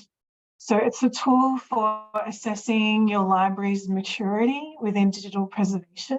It allows you to consider both where you are currently and then where you would like to be. And it highlights the gaps in your current digital preservation capacity. And on the next slide, this resource is designed to help you work out how to address those gaps and how to improve. So it's not a formal certification, it's a continuous improvement kind of model. So it's not like you get above a certain score and then you can tick a box like you've done digital preservation and move on to the next project. It's something that you continuously do and revise. So the next slide is the DCP's website. So they're an organisation, an international organisation, they're 20 years old. My lecturers used a lot of their resources when I was studying archives at uni, and you may have come across their popular digital preservation toolkit previously. It's an organisation led by members. In Australia, that includes all state libraries and the National Library. But my experience is that at the public library level, there's not so much of a strong familiarity with the DCP network's tools, resources and training opportunities. So you can download the RAM spreadsheet from this website. You can see the link down the bottom there, the green button. And the next slide is just going to talk about the 11 sections or categories where you can kind of self-assess your library's level of capability. So they're divided into two: organisational capabilities, which look at your broader operating environment, and then the service capabilities, which are more the nuts and bolts of your digital preservation activities. They say it can be done in an hour. If you're across your library's work in this area, it took me an afternoon, but the record is apparently 20 minutes, but it's still reasonably a quick process. So the next slide, we're just going to look at that first category, which is organisational viability. So what you do, you just work through the spreadsheets and you self-assess and give yourself a ranking from 0 to 4 on how you think you're doing. So a rough summary would be 0 is minimal awareness, so you don't really know about it or you don't really understand it, up to 4, which I couldn't quite fit on this screenshot, but it means that you're really proactive and enhanced in the area, basically what would be considered current best practice. So it's important to note that those bullet points within each criteria, they're not kind of a checklist of requirements to be met before that respective level is attained. You don't have to kind of tick them all off. They may not all apply to the context of where you work, or you may have other things that you do that might help you reach that level. And so the next slide is a screenshot of the Hobsons Bay worksheet. So specifically, as you're working through, you put in, you rank your current maturity level, you put some notes or evidence on why this level has been selected. You enter the maturity that you want to achieve, and then any kind of relevant notes. And the next slide, you can see the beauty of filling this out on a spreadsheet, which means it generates some really beautiful graphs. And we know that managers love graphs. And the next slide, I think, is even more powerful. This is the radar chart, where you can really see kind of at a glance where you are, where you want to be, and where the gaps are. So the blue is where you are currently, and the red is where you want to be. So that radar chart is really cool if you're a visual kind of person like me. So this one is the results of just 35 kind of anonymous DCP members. And you can see as apparently is the worldwide trend, they skew down the bottom there towards community. The next slide is the results from my library, so which looks a little bit different. looks a little bit different, but we also skew down towards community, which isn't a surprise because it shows how important community is. There's two areas where I ranked 0 for really minimal awareness and activity, and you can see the ones at the top left are where some of the biggest gaps are in terms of where we are and where we want to be. Okay, so next slide. So what do we do with the results when you've done it? So you can incorporate goals into your personal performance plan, your work plan, your role description, your team goals, or your library's strategic plan. The radar graph is really useful in managing up. So definitely something to share with your manager and library CEO. It can help you plan for training. So for areas where you've assessed that there is a gap, there's aligned training materials on the DCP website. It can help you work out your priorities for the next year. So are you after areas, do you want to prioritise areas where you can see you can get some quick wins? Or would you prefer to address areas where you can see there are larger gaps? And definitely share it with your colleagues in other libraries. There's a lot of variations in systems, resourcing and capacity. So monitoring and sharing and collaborating with each other is really important. The next slide just have some tips. So you need to be really honest and realistic with your assessment. The more honest you are, the more useful it will be. Mostly I aimed for basic or managed, which is realistic given current staffing and resources. Think about what timeline you want to achieve your goals by. So it could be 1 year, 3 years, or 5 years. Resist the impulse to give half marks. So where I felt my library kind of met the level but needed more work to be done to comfortably sit at that level, the number assigned was the level below. And then this helps me think about what would really be needed for me to confidently score myself up to the next level. And I think importantly, make it collaborative.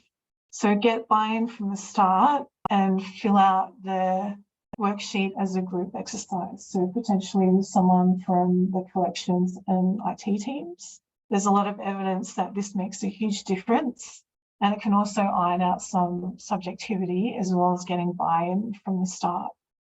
And the next slide is just to recap on some of the benefits. So I found it really sharpened and accelerated discussions around what we wanted to focus on. It's really useful in forward planning. Highlighted areas where I won't be able to progress alone, as I needed input from IT or the executive team.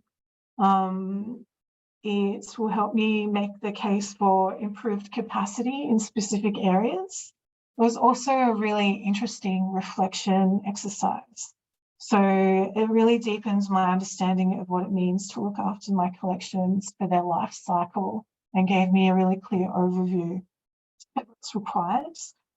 It's also been useful in doing a bit of an audit of our preservation policy, and it's been a really powerful advocacy tool. So the last slide is just some comments from other people who've completed the rapid assessment model that will hopefully encourage you to give it a go. And I just want to wind up by kind of saying we, as librarians, we deeply understand our important role as storytellers and story keepers. And this means sometimes actively resisting the pressure for short-term gains. We need to take a longer view and advocate for a longer view within our organisations. And that's a really key part of our role. So we know what our worth is, and we know what our local history collection's worth is, because the community are constantly telling it. So let's push for an approach to take care of it in the way that it deserves. Thank you. Thank you so much, Nicole. Really interesting use of an assessment tool. I love a good assessment tool because it means you can use that data as well as using your own knowledge, skills and experience. So well done. I had a quick question about, have you used this as a regular audit assessment tool? So how many times have you used it with your own collection or service? I just did it for the first time earlier last month. But I plan on doing it every year. And I think from what I've read, people, it's not necessarily a linear approach. Like sometimes you might revise what your goals are, or you might actually take steps back. So I think, yeah, it's definitely not something that you just do once. it's something that you would return to on an annual basis. And I think once you do it the first time, it will become quicker. I think it just took me a little while because I'm relatively new at my role and had to kind of find out where everything was, which also made it much more beneficial. Yeah. Great learning experience about your collections and service as well in this area. Yeah, a real deep dive. So Ellen has put up the link on the wiki. She's put up links from yesterday, but links from today as well. So a question about, are the DPC resources free? So what can you use without cost? Yeah, they have a lot of resources that are free. They have so their digital preservation toolkit is free, from novice to know-how, which is another good resource, is free. Their DCP RAM is free, but a lot of their webinars are only for members. So I did investigate, because the State Library of Victoria and the Public Libraries Victoria are members, but I couldn't access resources because I don't have their email address. So you need to get your council to join to take that next step. But I am kind of pushing, because I think they do understand that they need to bring more public libraries on board. They do kind of skew more towards larger collecting agencies, and they do have a growing understanding of the importance of their collection management that we do on a local level. Okay, and thank you to Liz, who's actually put up the web link for dpconline.org. Thank you for that. Well, I'm sure it was in your presentation as well, Nicole. And some comments from people saying very useful, love that it can be reviewed annually, and great info. I certainly echo that. I wasn't aware of this assessment tool, so I will be looking it up myself. And a comment from Anne about great content and considered approach to important aspect of local studies, collections and contemporary collecting. So thank you for your presentation. We will now move on to our third speaker in this session, our third presenter, and that is Ellen Forsyth from the State Library of New South Wales. And Ellen has been our organiser for this seminar, organiser extraordinaire, and her topic is local studies audits in New South Wales. What does it say about the distributed collection? So we will get that up.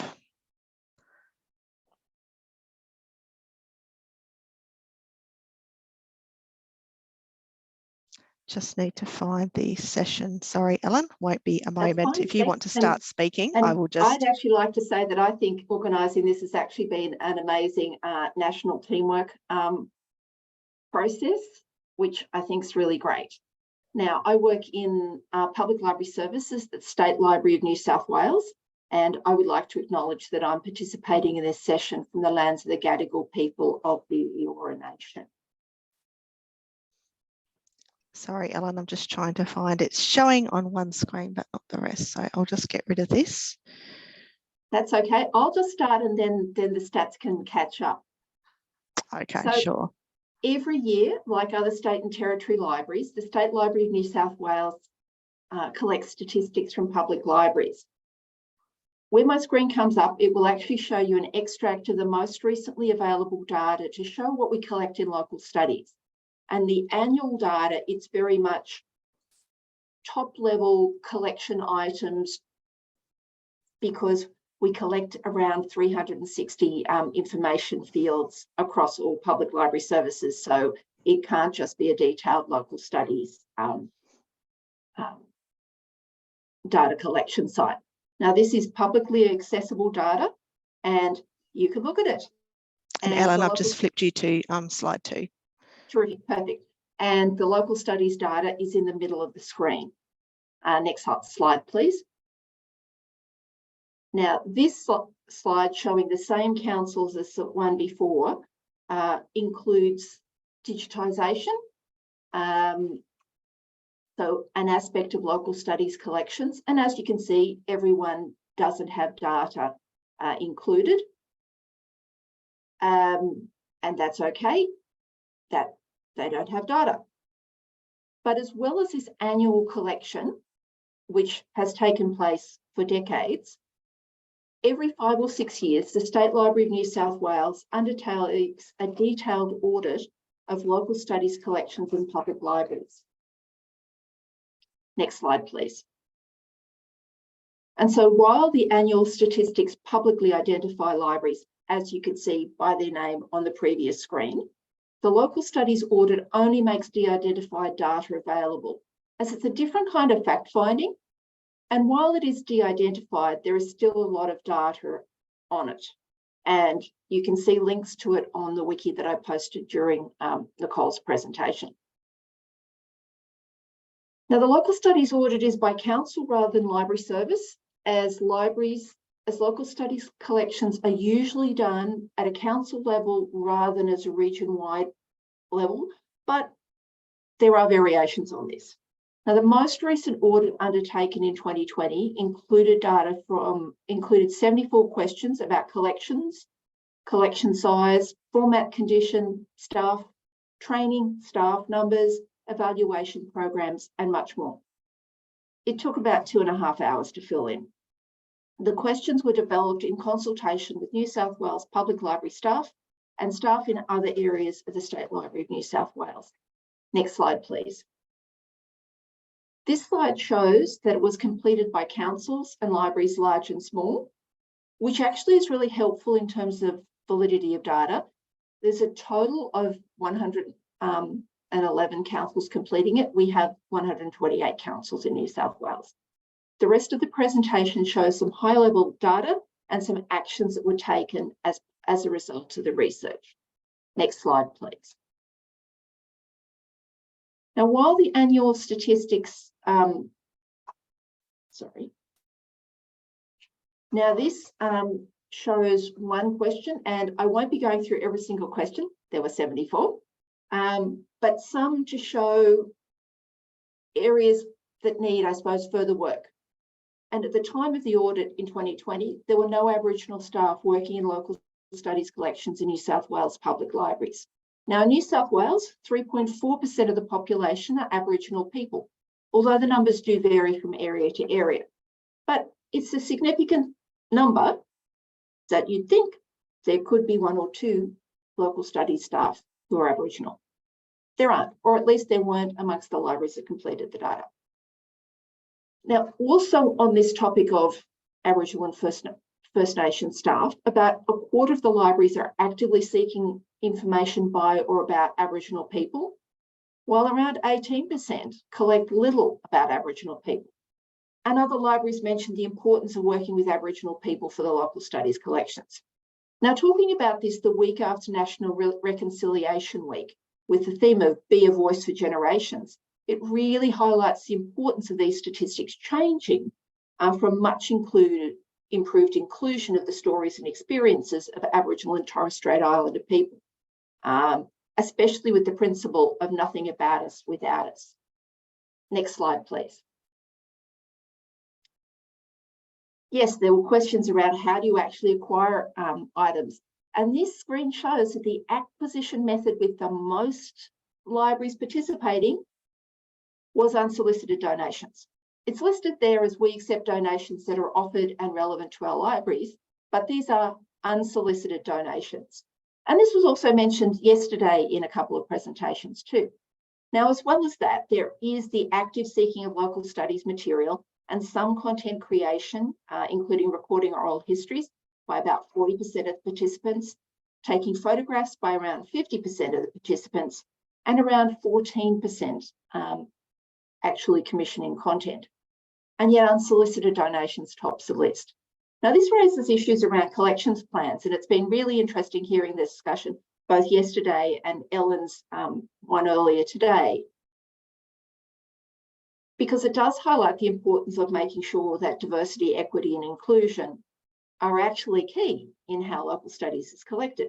Because otherwise, if unsolicited donations are the dominant method where libraries are receiving material, who's actually shaping the content in the local studies collection? Is it the library or is it the donors? Next slide, please. Continuing on this, how does things happen? The first point indicates that some local studies collections may not be diverse, inclusive and representative, especially when tied to the previous screen where unsolicited donations are the most common acquisition method. However, the second point provides some hope. And I'm going to read extracts from a few comments provided. One library says, we use our demographic data to consider what information we need to capture relating to changes in the demography of the area. While another said, it informs which call groups we should be approaching for material. We collaborate with the call team at the library to leverage contacts in the community. Another said, we have a substantial name of Aboriginal language population and actively seek to compile their contributions and add to our Aboriginal collection with local focus. While another said, we try and capture material that reflects the diversity, particularly from more established communities, which generate more.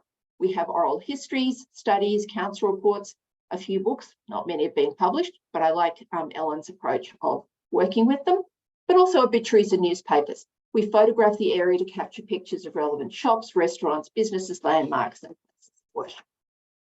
Next slide, please. Now, this is really dense data. It will be easier to see if you actually go to the audit.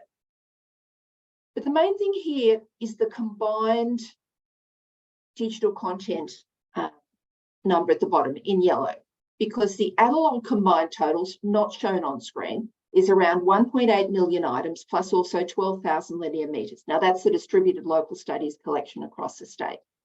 Now the digital content is much smaller with 1.1 million items, but if once you remove the digitized items, that comes down to about 500,000 digital original items. Now this data was collected in 2020, mostly during first lockdown, but even so, that still seems a fairly low number to me for the amount of digital content in public library local studies collections. Next slide, please. And this was backed up by the question 32, which really went through format by format in both analog and digital collecting still continues to outnumber digital collectors. Next slide, please. We also looked at staff in this, and the numbers on the screen show the councils and libraries that had smaller numbers of staff. For instance, 37 councils had no specific allocated time for local studies. Now, there are public libraries in New South Wales with significant local studies staffing. They're not shown on this screen, just so you know, this isn't the total picture. But this data here, combined with training need data from the same audit, actually led to action in my team. Because when I was looking at it, I thought, what can we do with this data? It's not simply doing research for the theoretically knowing, but we've got this information, can we do something useful with it? And so we can't change the staff time, but we could help public libraries with training and with keeping local studies on the radar. And this seemed an effective use of the survey data as it brought two areas of information together to assist public libraries to make changes. And there are still further possibilities within the local studies audit for action. Next slide, please. So out of the data on the previous slide, plus the training slide, there was training. I led this training with my colleague, Michael Adams. The participants could discuss their collections and their ideas for integrating local studies into their regular work. This training emphasised the risk of collection bias and the importance of thinking of local studies and not local history for a broader picture of how your community is being seen. It enabled staff in small and remote locations in New South Wales to connect with each other and discuss their collections. And what they were discovering as they worked through the Reference Excellence module on local studies over 3 weeks, exploring their library collections and services prior to combined online sessions. One comment from the training was, for me, it was most valuable having other members of our library staff participating in the course at the same time. Prep time for the course also. Each person brought along different knowledge of the library area due to their expertise, as well as their own local knowledge of the area. Another person said, 1 week for an hour was perfect as it fit well with my work roster and gave me time to absorb and process the information. While another said, My big take home was that trying to ensure that the collection needs to reflect what the community looks like and to look at stats to identify gaps in the collection. Next slide, please. So yes, there's still more to be done. Next slide, please.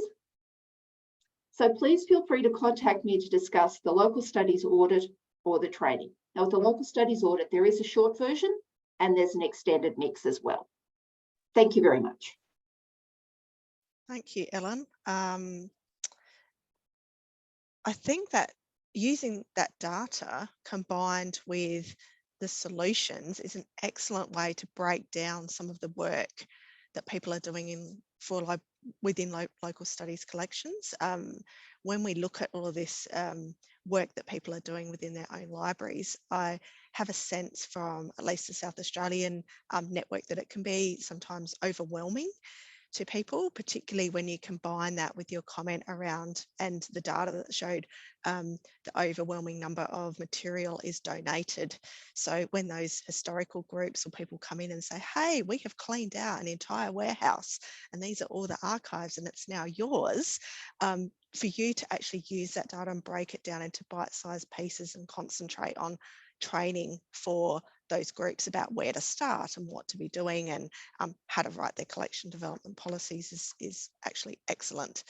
So a question from Anne is, so prior to this audit, had there been a State Library of New South Wales audit of local studies collection? Yes, there had. There'd been about 3 prior ones.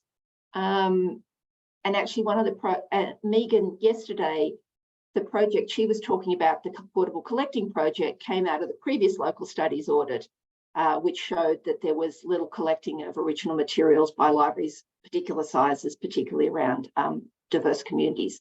So it's, yeah, so we do this every 5 or 6 years. Some of the questions have remained fairly consistent, although there's in the, say, the collection formats, what do you collect, now includes both analog and digital options for pretty well everything, just to see if people are collecting digital content. And for instance, there weren't many ebooks, for example, collected by public libraries. But if we don't ask, we don't find out. And it's kind of like, okay, is there something that can help? And so like the 37 libraries that had no allocated staff time for local studies, are there ways to help? But without that detailed data, it's hard to know. And are you seeing trends across those audits? You did talk about the fact that there seems to be quite a low number of people dealing with digital first collections. So it tends to be the majority of hard copy that is then digitized. Are you seeing other trends come through the audit?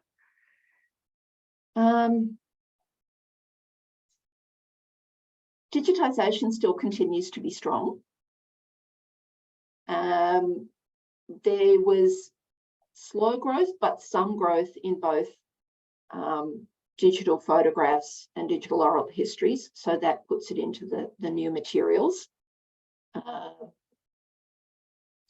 But some areas the questions were new. We had never asked such detailed questions around First Nations staff and collections, but because that was an area that the First Nations staff in my workplace really wanted to find out about what their work with public libraries, that came in quite strongly this time, but it's given them helpful data then to go away and think about and potentially act on.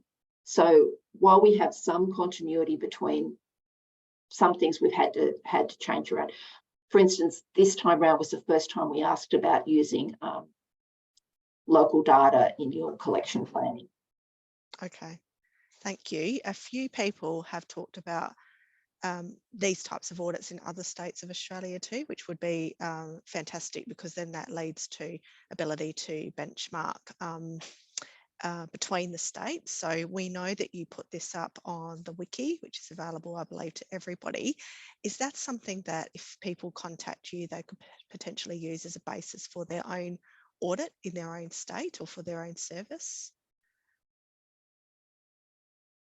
Some of our questions were definitely tailored for our local needs, so the First Nations questions, but I'd be very happy to have a conversation with someone around, yeah, the detail of it, and would be happy to share the SurveyMonkey stripped of data to help people. Fantastic. Or even just your As a- process as well and how it was structured. Yes, yeah, would be Yes. happy to have more detailed discussions because it's not a Yes. fast thing to do. Yes. Okay. Thank you Even so getting the much. questions that everybody's okay with takes time. That's what we love about our networks is we're always willing to share, and not only Oh, our experiences but our learnings, and then some of the tools that we use. So thank you so much, Ellen. I think we'll leave it there. There's just been comments about what a great session that was, and we hope that as a session that's given you some insight into building and developing representation in diverse local studies in your collections. And we now have a break, so a 30-minute break, or just over 30 minutes. So that brings us to regrouping and coming back online at 11:30 a.m. for the West, 1 o'clock for Australian Eastern Central Time, and 1:30 in the East. So we'll see you back at that time. Thank you.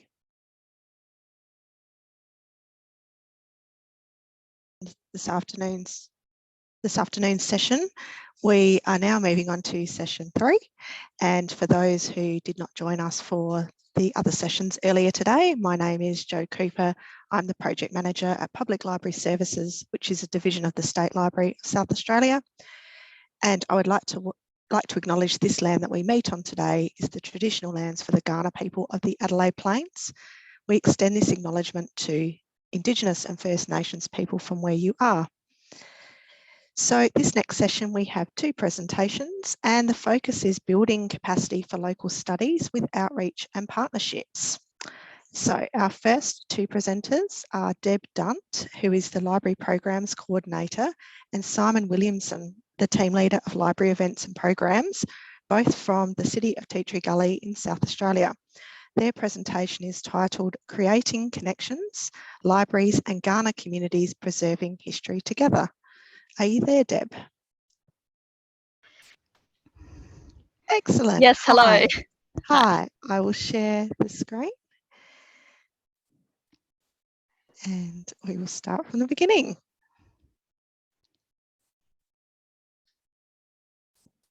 Over to you, Deb.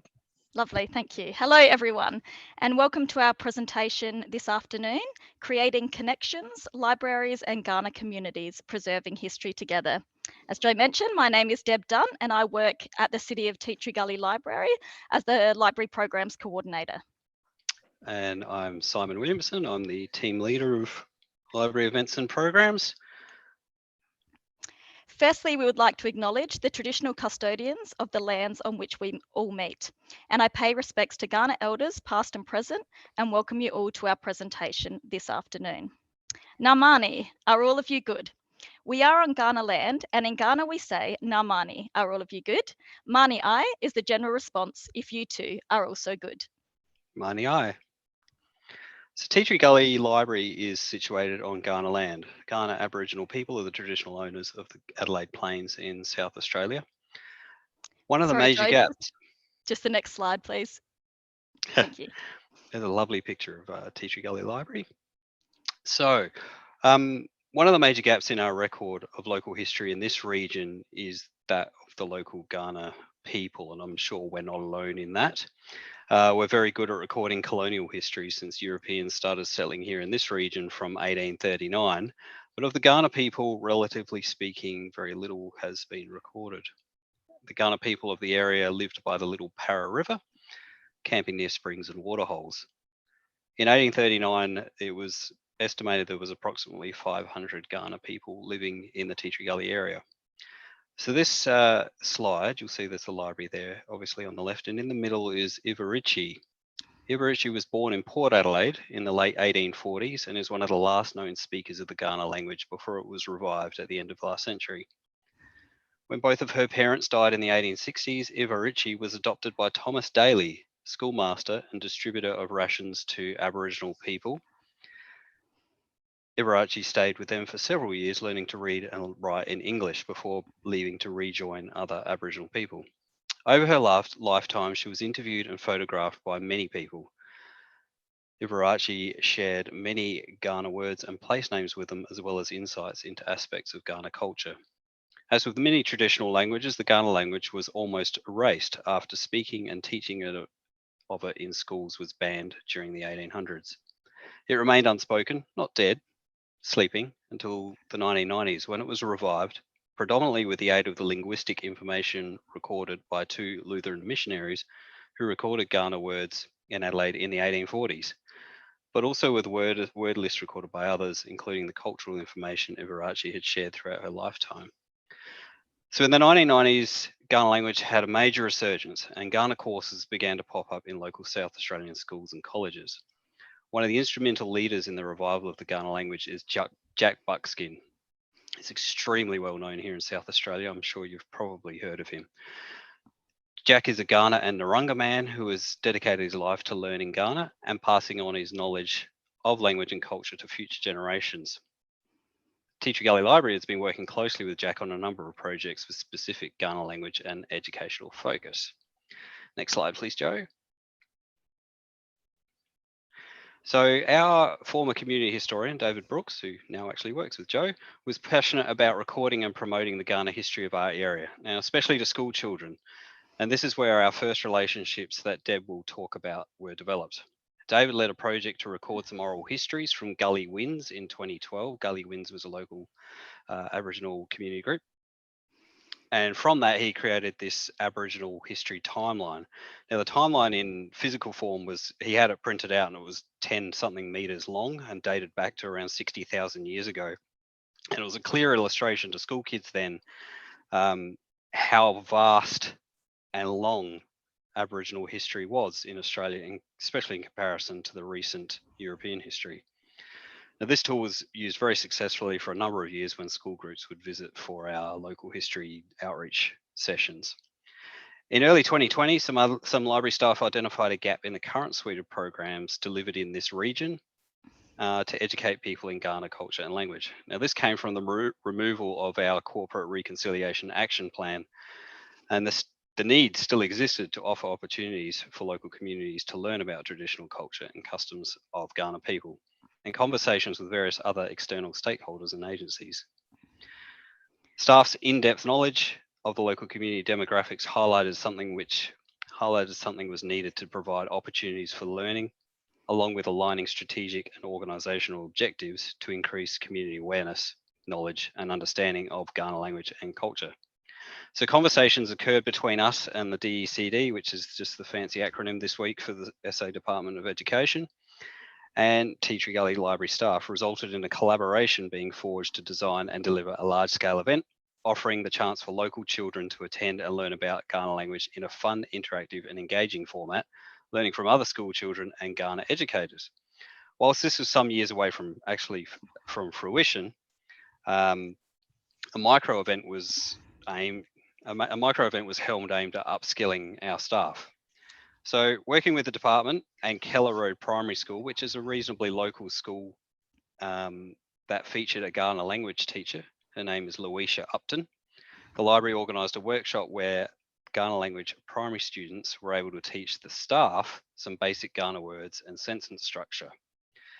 It was such a rewarding day, not only for our staff, but for the children delivering the workshop, who were able to share their language and culture in a very practical and engaging way. And this workshop was what triggered our inspiration for our first wide-scale Kaurna event at the library. Okay, next slide, please, Joe. Kaurna Warratantu is Kaurna for Kaurna Language Day and was the name of the wide-reaching event held at Tea Tree Gully Library in 2021. The event was a joint partnership between the Department of Childhood Development and Keller Road Primary School and the City of Tea Tree Gully Library Services. And the partnership was an example of how, using a library space, we are able to showcase new ways to deliver meaningful learning opportunities to local school children. The programming, designing and delivery of this event required a lot of planning, coordination, risk management, marketing, communications and facilitation to ensure the success of the event. Planning occurred for just over 6 months prior to the event and was coordinated by the Tea Tree Gully Library staff and Keller Road Primary School language teacher, Louisa. So the image on the left there, you can see Louisa welcoming everyone to Kaurna Warratantu. The vision of the event was to provide Ghana history, culture and language to as many local school students as possible. As Simon mentioned earlier, historically, Australia has been really good at recording colonial history, but of the Ghana language and culture, there is very little education. So schools jumped on the opportunity to teach their students about our local Ghana history. So Jack Buckskin, who we mentioned earlier, Ghana man and owner of Kumakaru, which is an Aboriginal organisation designed to educate in Ghana language and culture, was also consulted with for input, and he played a really integral role in designing educational content for each of our 6 stations at Ghana Warratuntu. And as we mentioned earlier as well, Teacher Gully Library staff already had a prior relationship with Jack, so his input, advice and wider connections were really instrumental in the success of our event.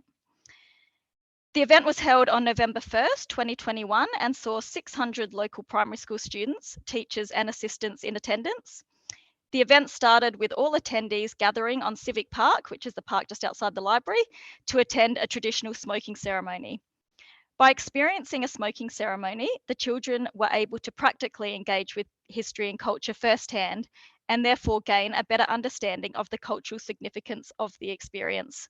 We are really lucky here at Teacher Gully Library to have a large parkland at our doorstep, and holding the ceremony in the middle of Civic Park, right in the heart of Ghana land, held further significance. And it was, really great to see the children immerse themselves in this experience. So you can see the image in the middle there of Cliffy and then Jack on the right-hand side performing the smoking ceremony. So we were really lucky to have a nice sunny day, but we did have a marquee on hand just in case. Fortunately, we didn't need to use it. Next slide, please, Jo.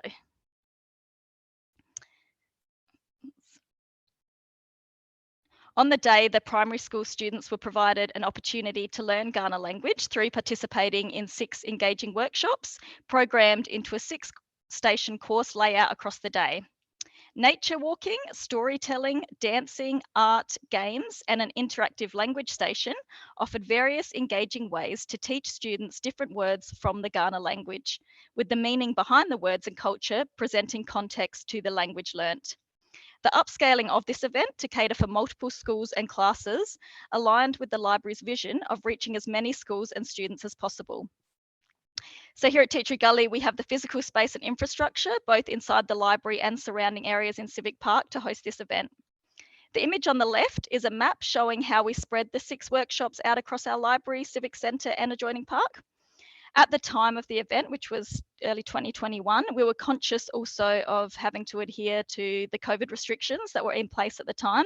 So that added another few levels of complexity to run this event safely. Next slide, please, Jo. So providing history and language workshops that were interactive, fun and hands-on was the top priority for us in planning this event. In the initial meetings with Jack Buckskin, he expressed the importance of practically sharing his Ghana culture as well as just talking about it.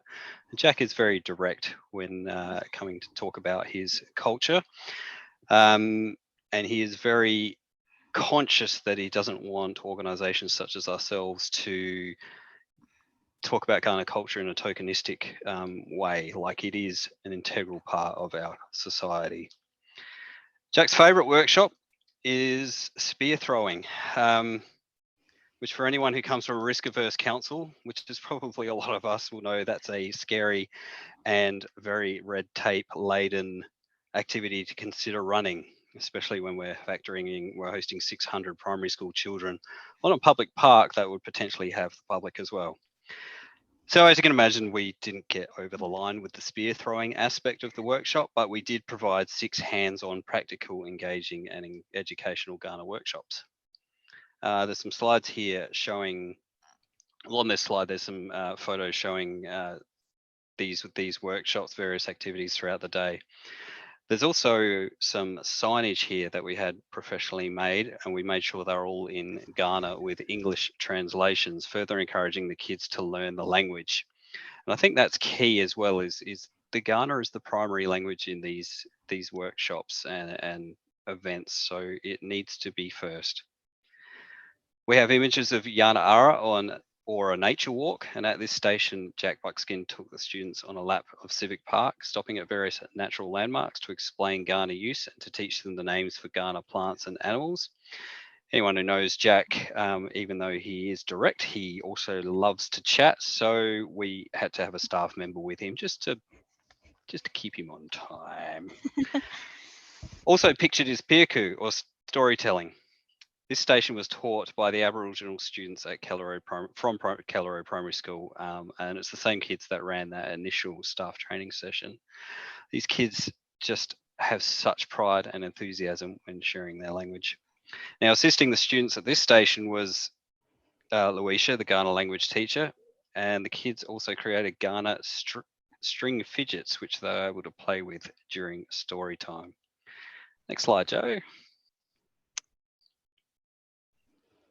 Okay, so here we have our Wara or Kaurna language workshop, and Kaurna woman Tiana Silvey taught the children about Kaurna nouns and verbs, and by the end of the 45-minute session, the children were able to create their own short sentences in Kaurna. And lastly, for the outdoor lovers, we had Warunga or outside games workshop, and this was hosted by Kaurna man Cliffy, who taught the kids numbers and verbs through playing a range of fun games, including kicking a footy. Okay, next slide, please.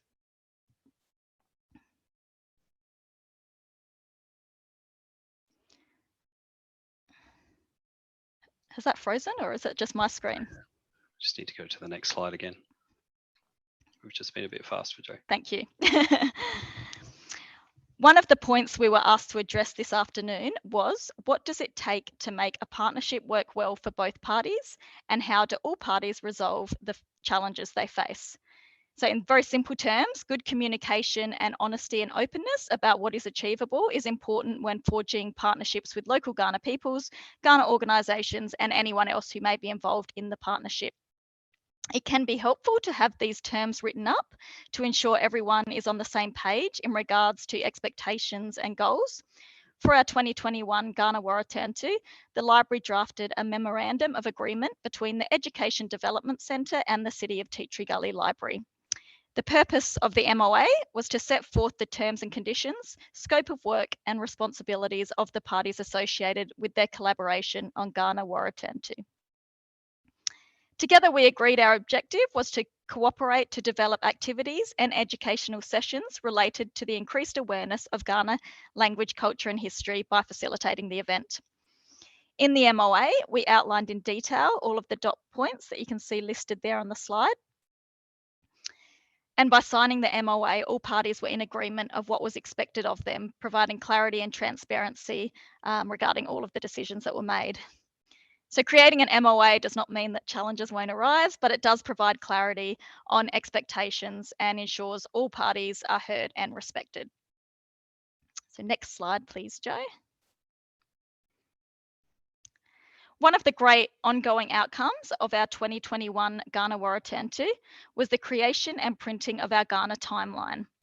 The timeline is a revised and shorter version of the timeline created in 2012 that Simon mentioned earlier, and chronicles from the beginning of time to current day, with our most recent post being 2021, when the Department for Education developed a curriculum for teaching Kaurna in government schools. As you can see, we printed the timeline on 3 pull-up banners, and we regularly display these in our library entranceway or foyer area.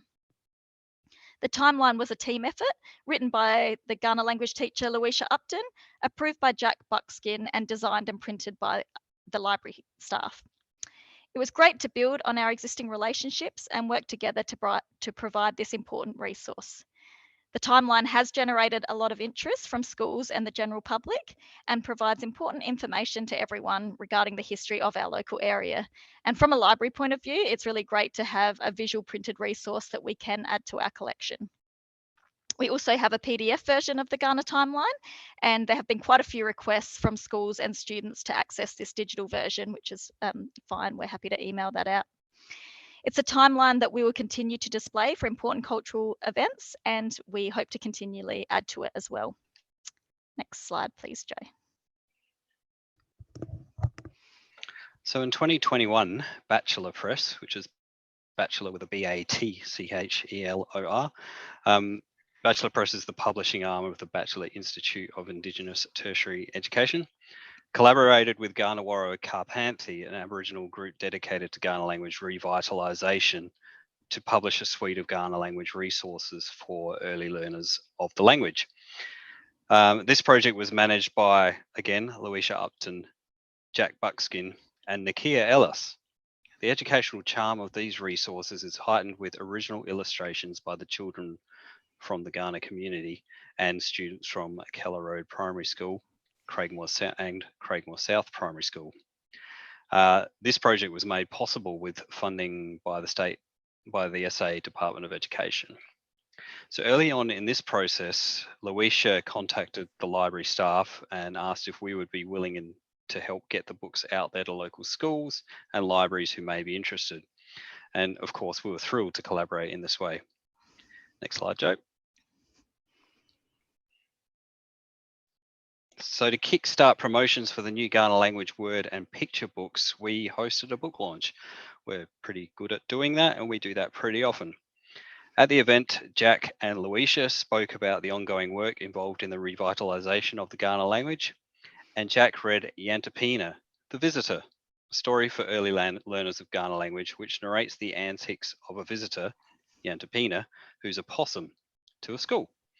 It was great also to have in attendance on the evening others from the Kaurna community, including, of course, children from Keller Road Primary who helped with the illustrations, but also South Australia's Attorney General, Kaim Ma, spoke and congratulated Louisa, Jack and Nakia on their trailblazing work they have done to preserve Kaurna language, culture and history. Now, we were thrilled not only to host this event, but we've also added these 3 Kaurna books to our language and learning collection.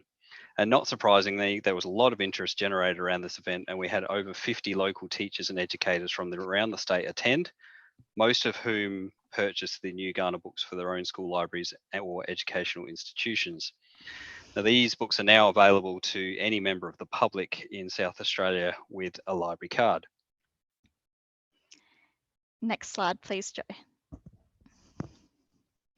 So where are we now? The Teacher Gully Library is committed to an ongoing effort to preserve Kaurna language and culture. We are continuing to partner with the Kaurna community, and in a few weeks, actually next week, we'll be hosting the 2023 Kaurna language workshops. These workshops are hour-long and offered as an introduction to the Kaurna language.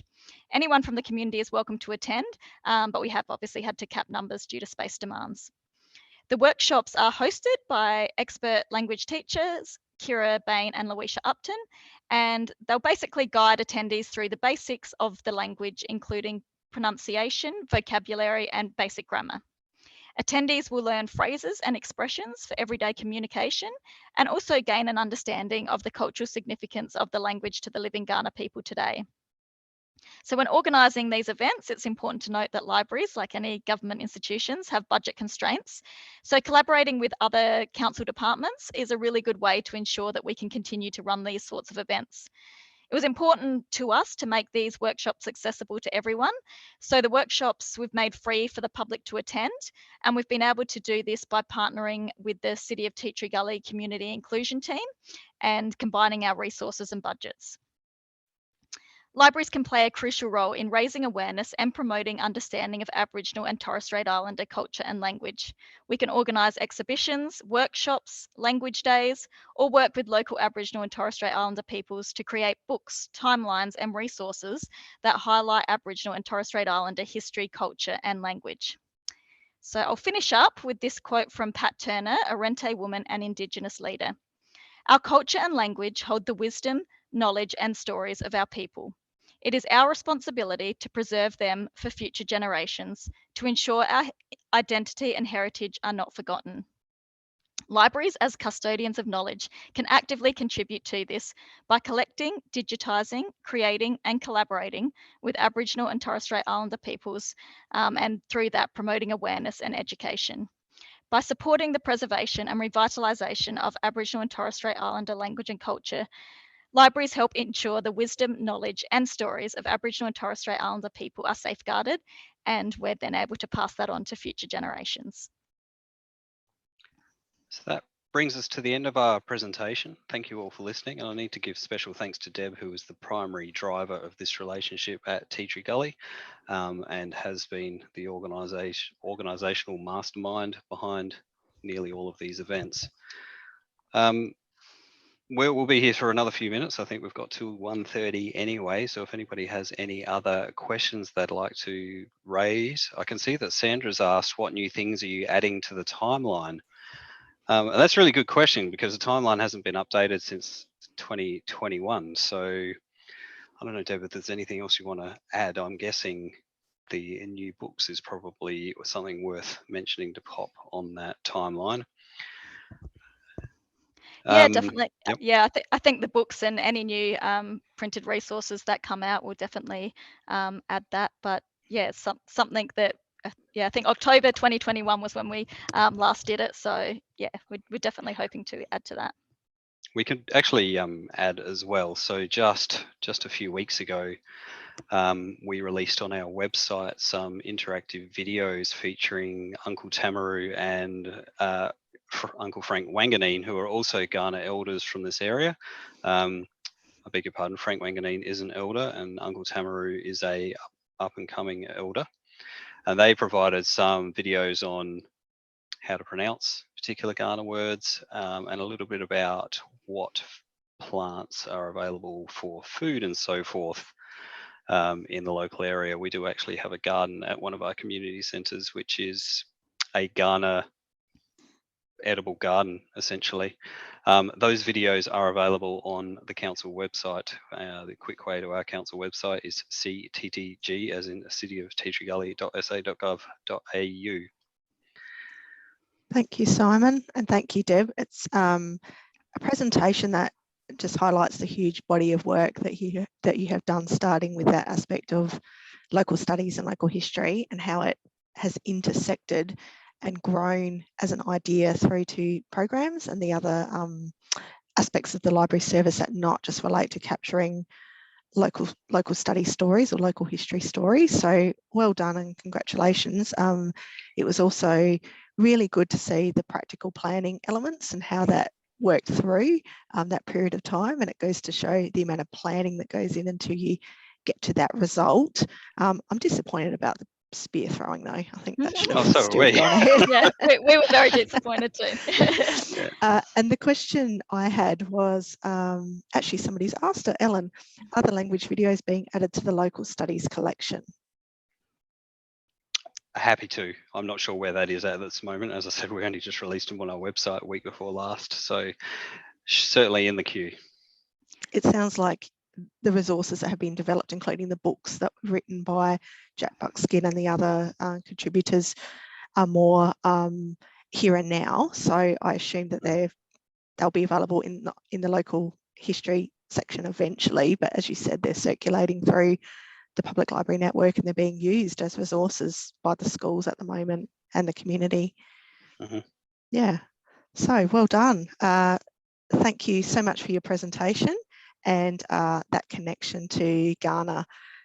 Really good to hear about how that all works. So we will now move on to the second presentation in this session from Karen Branwood, who is the Digital Learning Librarian at Public Library Services, which is a division of the State Library of South Australia. And her presentation is about engaging schools with Recollect, a pilot project. So over to you, Karen, and I'll bring up your presentation on the screen. Thank you, Jo. Nina Marnie, that's hello, how are you in Kaurna? My name's Karen Branwood, and I'm the Digital Learning Librarian at the State Library of South Australia. And my session today is looking at school engagement with digital collections using the cloud-based platform Recollect. So next slide, please, Jo. Sorry, just one back. Thank you. Just like to acknowledge that I'm coming to you from Kaurna Maiurna land. The dreaming is still living from the past in the present into the future forever. Just on the right hand side, you can see Kaurna Greeting Stone. This is at the entrance to the State Library, and the words have been prepared by Senior Kaurna Elder Uncle Lewis O'Brien, and it welcomes visitors in the Kaurna language. And the greeting stone at our entrance is an important reminder that the State Library is built on the land that was and always will be Kaurna land. So this is the State Library of South Australia. One of the key primary roles for us is to collect and preserve material relating to South Australia and its people. And so what we're going to look at today is the digital collections area. The State Library was an early adopter in Australia of the New Zealand Micrographic Services, NZMS Recollect platform in Australia, and started using that as a way to engage the community in 2016. So what I'm going to look at is a pilot project that we sort of expanded on what was in digital collections to create a school resources section. And just listed here, you can see that it's a community engagement platform. These are the words that Recollect use. State Libraries really using it as a discovery and an engagement and access. Nicole earlier on today was talking about digitisation and preservation in her talk, or she mentioned that. And so State Library doesn't use this as a preservation tool at all. We've got other things. So it's mainly just a platform to allow people to engage and discover with the collections. So next slide, Jo. So this is just a screenshot. You can see at the top right-hand corner, we've got our State Library website, but on the State Library website, we've got our digital collections area. And this showcases items with a focus on South Australiana. And these items support local history research and they make them accessible to the community. So the content is drawn from our South Australian collection. We've got an archival collection, like many state libraries. We've got archives which are unpublished papers and records of individuals, businesses, and community organisations such as churches, sporting clubs, and special interest groups. And within digital collections, we also use things from our South Australian published collection. So, you know, they comprise of things like books, periodicals, and newspapers. So I just want to talk about the school resources section. Just a bit of background. We wanted to connect existing content that was within our digital collections platform to the Australian curriculum. And the inspiration for this came from attending a Recollect online webinar last year, and Melanie Rush, Library Digital Archivist at Ipswich Public Library, spoke about the educational resources that they'd put on Picture Ipswich. So previously we had the digital collections, but we didn't have an area that would highlight the educational resources. So you can see here that we thought we'd like to incorporate what you call the humanities and social sciences curriculum of the Australian curriculum, or shortened to HASS.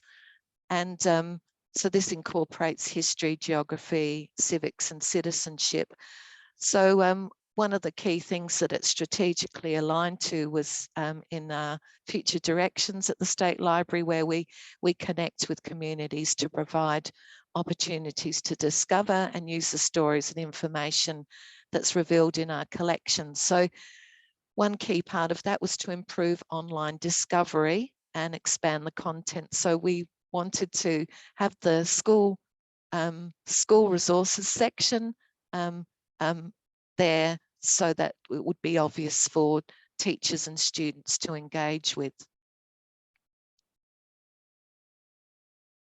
So the pilot project, we we just scoped it just to have a little trial project. We were looking at expanding this further, but one of the things was that we were going to just identify what was existing within our content in digital collections that could be easily scaffolded into different year levels. So as you can imagine, a lot of the content that we have, it covers all sorts of the history curriculum at different year levels for the Australian curriculum. But we thought we would just do a proof of concept that we could bring it together in a special area that was called school resources. And we just decided that we would focus on history for year 10 initially, and then if that all worked and how that looked and feel, then we would expand that further.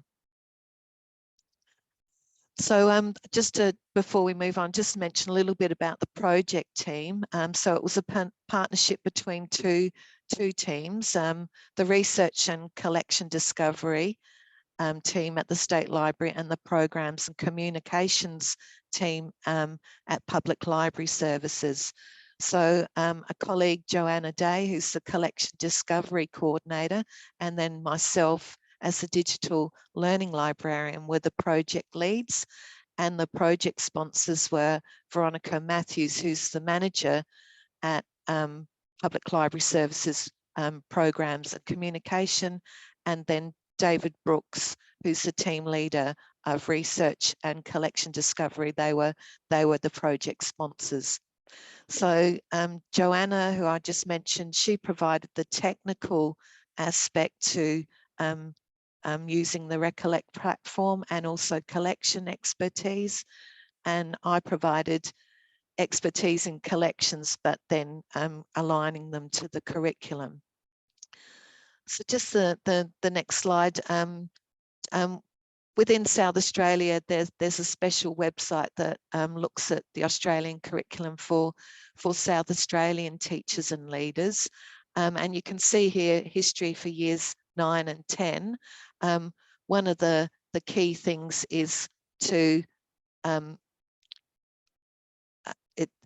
of the key concepts is what can we use to find out, so within the curriculum. So the use of primary and secondary sources that provide evidence to support historical inquiry, that's important. And also, how can we use this to find out, especially, providing evidence using visual primary and secondary sources to identify the origins and purposes and contexts. So just the next slide. So this is just a look at the what the digital collections looks like, and there's a website address just to the top area that you can see. And so what was added within the pilot project was a school resources section, and that's part of what they call the taxonomy in the menu just option there within digital collections. There's a carousel just below where you can see the children playing with a doll's house. That's you can't see it here, but it's a rotating carousel.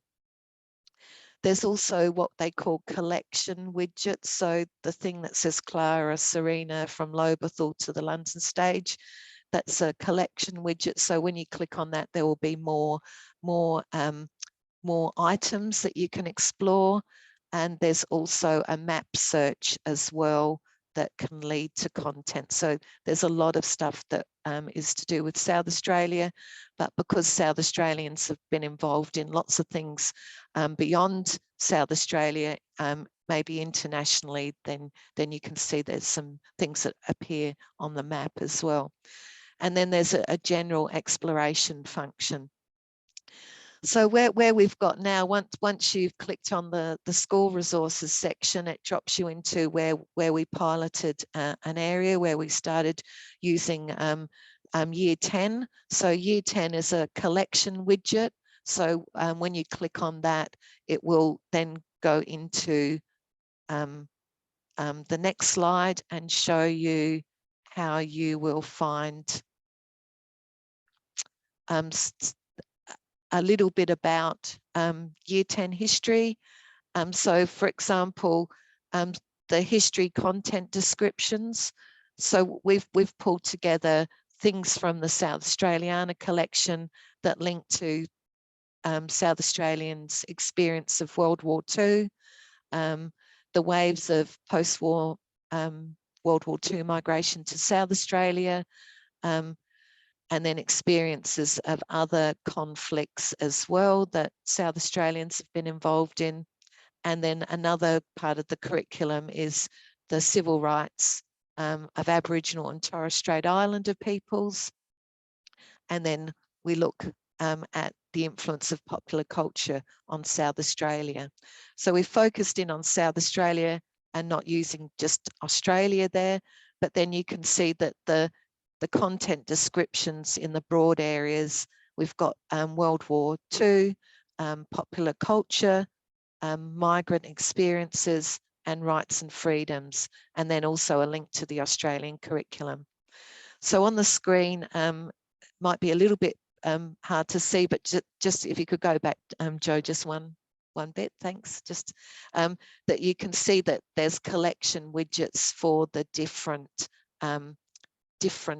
collection items. So there's like World War II, there's popular culture, and then there's the rights and freedoms, and then the migrant experiences.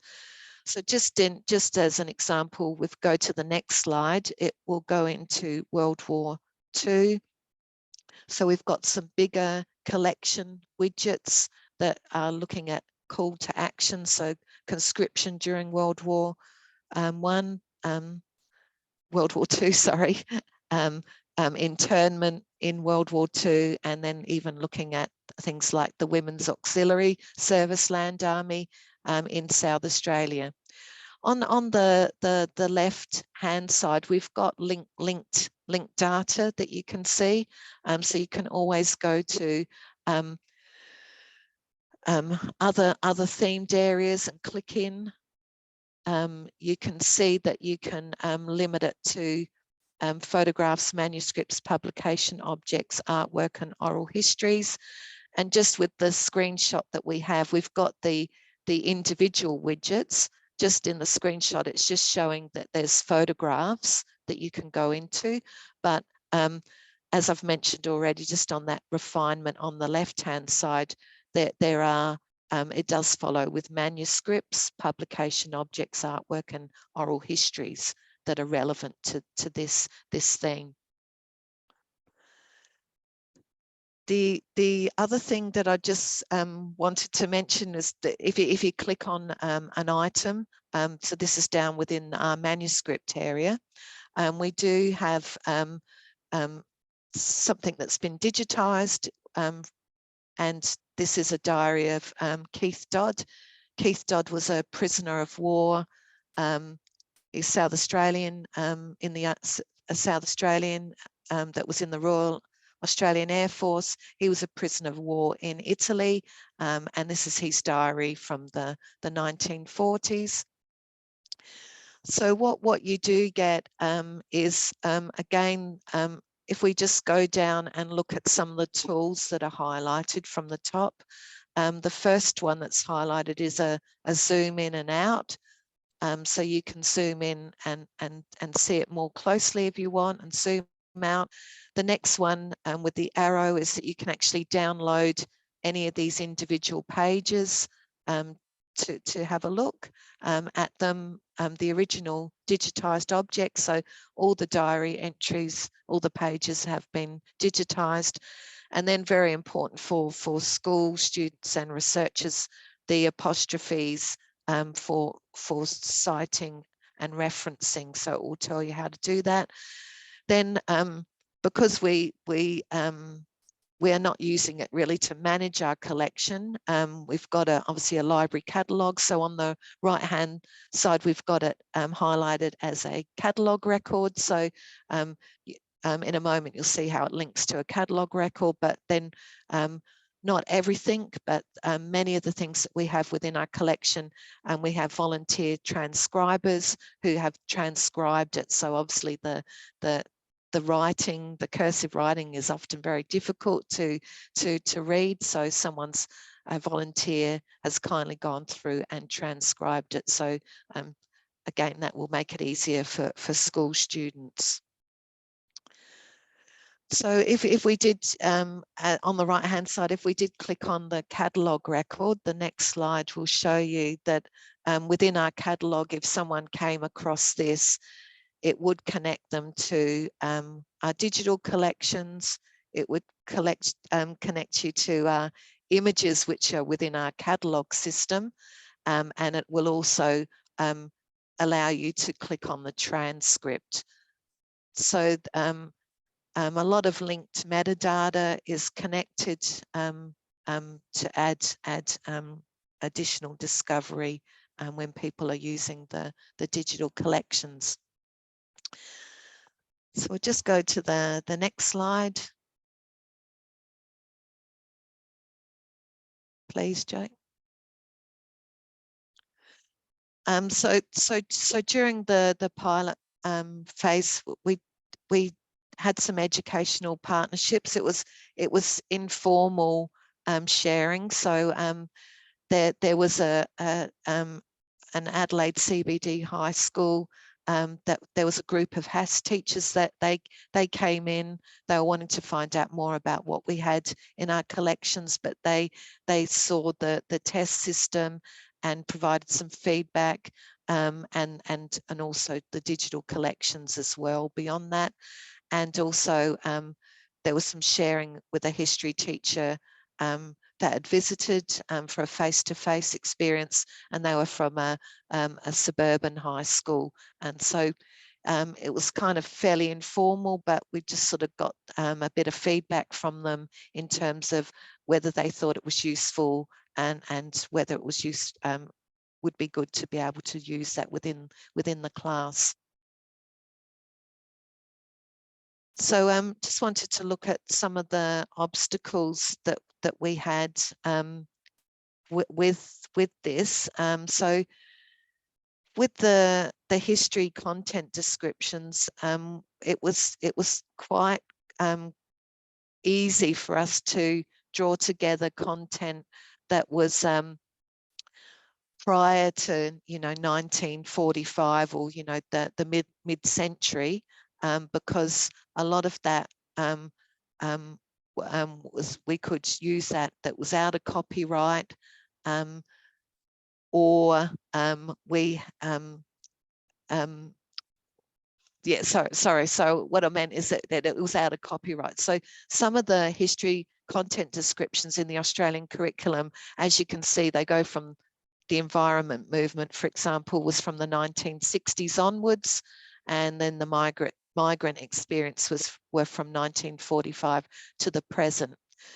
So within our list of themed areas within the Australian curriculum for Year 10, we decided not to go with the environment movement and include that. That was because we couldn't find enough content within digital collections because of the copyright descriptions. So one of the really important things within digital collections is, and when we were looking at some of the tools, was the opportunity that you could download and freely use that. So you could download that and keep the image and use that within your research, or you could print it without any restrictions. So even though we did have some stuff that we had copyright approval for, it wasn't enough to really expand out that area. So we didn't go ahead and use that. Migrant experiences. Luckily, we had some stuff within collections that were early on, just straight after World War II, that we could use, but there is quite a bit of a gap. But then we had some more contemporary sources, which luckily the copyright owners had given copyright ownership to the State Library to use. So today, a lot of the time, our archival area, when we get things donated to us, we are really saying, will you be able to hand over the copyright to the state library so that we can then make it available for people to use. So luckily there were some things, so we went ahead with that. One of the things I just wanted to mention is that you'll find that we've got things that are out of copyright within digital collections, or we've been given the copyright at the state library so we can make it available. That's been given by the copyright owners. But some of the stuff that we have incorporated has been made available under the Copyright Act under Section 200 AB, and that's when we've had all attempts to determine or contact the copyright owner. So if we've really tried and we haven't been able to, then we go ahead and just take the risk and put it up there and use it. So that was one of the things that we came across as a major stumbling block to make it available. But the next phase is to really then continue now to promote the digital collection school resources area to stakeholders. So we've been in contact with the Department for Education in South Australia, the HASS curriculum manager for years 7 to 12 at the moment. We also, within my role, I do presentations to the history teachers or the HASS teachers within South Australia. I've got something in June, towards the end of June, with the School Libraries Association. So looking at people who will be able to be ambassadors that we can promote this to. The other thing that we're fortunate within South Australia is that we've got within our South Australian Public Library Network, we do have joint use school community libraries. So they're school libraries that also have a public library service for the community. So there's 40 of those, and so we've got good connections that we can promote to them. So that a lot of promotion will be happening. And then now I'm meeting next week actually with the Collection Discovery Coordinator, Joanna Day, to look at ways we can pull together more content that's already within digital collections to make that available for history, the HASS curriculum for different year levels.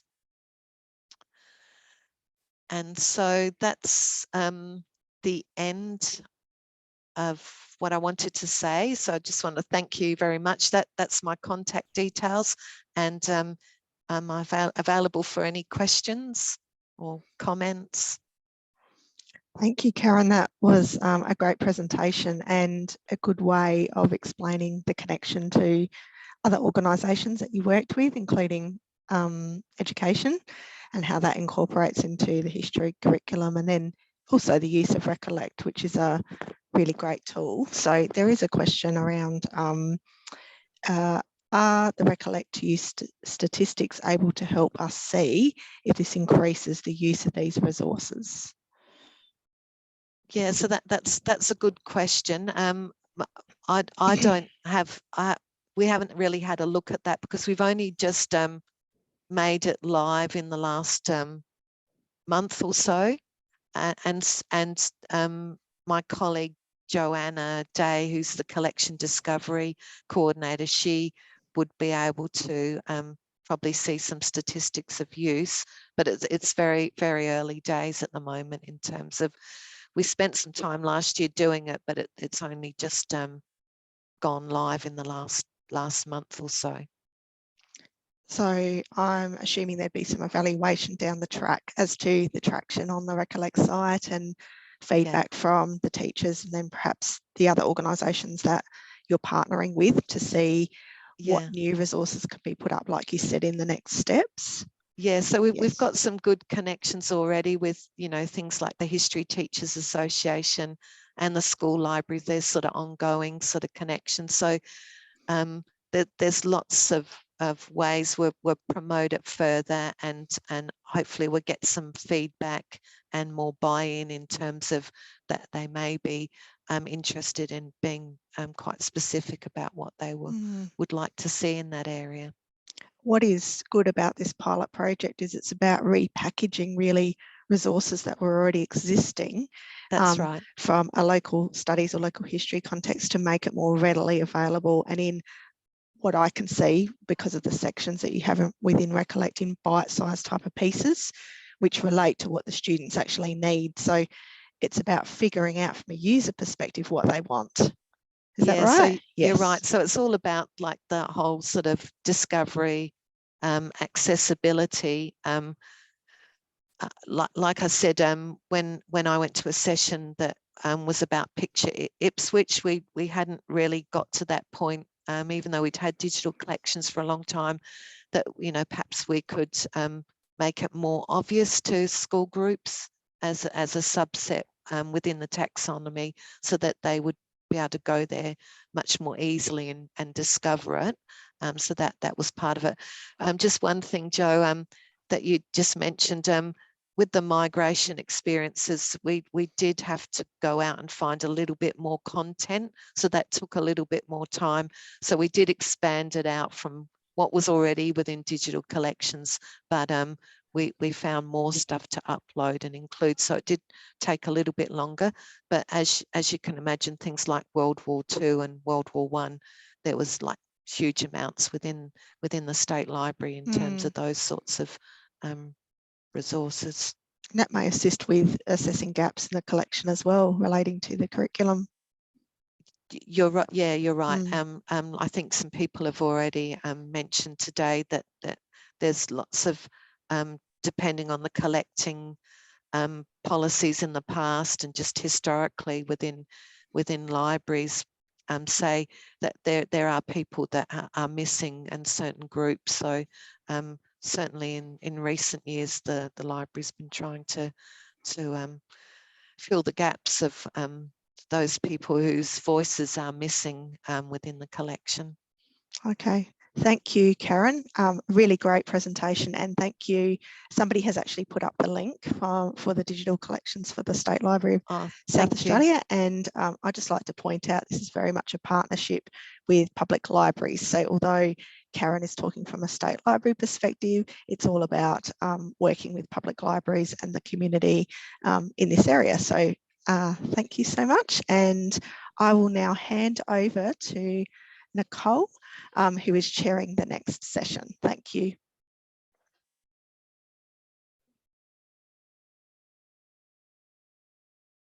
Okay.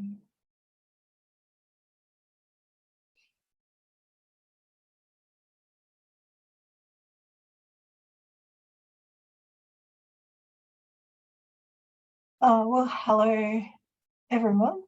Welcome to the penultimate session. This is on digital first collecting.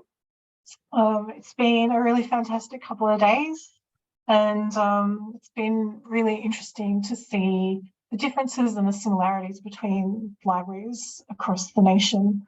I would just like to acknowledge the traditional owners of the land I live and work on here in Melbourne, which is the land of the Bunurong and Bunurong, and extend that respect out to any First Nations people watching here today. So we have 3 presenters for this session, and same as the other sessions, a Q&A afterwards. We'll kick off with Jill Rogers from the Queensland University of Technology, and she is also the convener of the newly formed ALIA Digitisation and Preservation Group. So very delighted to have her with us here today. Well, thank you very much for asking me today, and I'd like to say that I'm joining you from Meanjin, Brisbane. And I think the last couple of days I've dipped in and out of your sessions, and I thought what a great diverse range of topics and learnings we've been able to share. Just a little about me before I go on with some more about what I'd like to mention to you. I've worked in the library and information sector in Queensland since 1992, in all sectors except corporate libraries.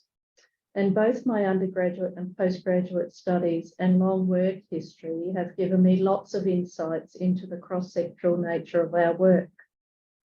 Today, I will be mostly speaking about the newly launched website only yesterday, that is ALIA Digitisation and Preservation. But I want to assure you that even by yourself or in a small team, you can do really amazing things if you're passionate about what you do and back yourself to achieve long-term goals for yourself, for your organisation, and of course, for your community.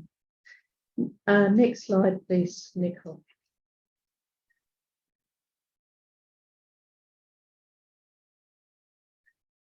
So I would like, from a QT perspective, to acknowledge the Turrbal and Yugara as the First Nations owners of the lands where QT now stands.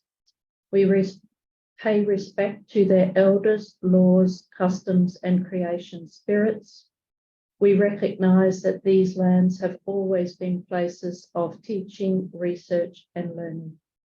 QUT acknowledges the important role Aboriginal and Torres Strait Islander people play within the QUT community. Next slide, please, Nicole. Now, I won't read this out for you, but this came to me the other week doing something else, and I think this is crucial to our work and our lives. So I'll give you a minute to read it.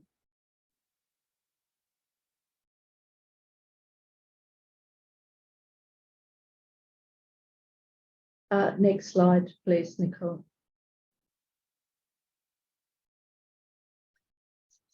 So I mentioned, or Nicole did, that I'm the service manager of QUT Digital Collections, which involves all aspects of sourcing, maintaining, digitising, and sharing our collection records.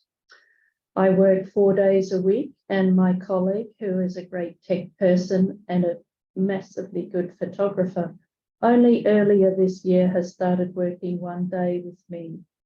So always lots to do. We have many highlights and projects in the last 3 years, to mention just those. 2021, we partnered with the Australian Heritage Festival to showcase our Traversing the Globe photographic exhibition on the big screens here at Kelvin Grove, and a traditional exhibition of photographic hardware. It was well received. In 2022, we animated some fashion drawings, did some photogrammetry of a large doll donated by a 1955 alumnus family, entered the annual Digital Public Library of America Give It Up competition for the 6th year in a row. That is tremendous fun and really good exposure for your collections if you need to go and have a look at that. So each October. And our new collection, the Bain O'Gorman collection, which is largely images, in June 2022 had 10,500 accesses on only 591 records. This will be a massive collection in time, and we have been donated 100,000 slides roughly, and also 10 tremendous black and white photograph albums full of images from the 1920s and 30s, but we go through to about 2000 with the whole collection. So the background is available on these collection links. So in 2022, by partnering with QUT Media, we had a number of outreach highlights, including Anzac Day with a QUT news article and an interview on ABC Radio, although I sounded not so good. Queensland Day 2020, a QUT video and story, Read the Bain O'Gorman collection and its Queensland focus, was picked up by ABC News, and an ABC Facebook post and interview with the donor. And so far this year, 2023 has been a successful application for a Wikimedia Australia project grant with a Queensland rural and remote focus. a webinar for the new ALIA and Digitisation Preservation Group, and only yesterday, as I mentioned, the new website was launched.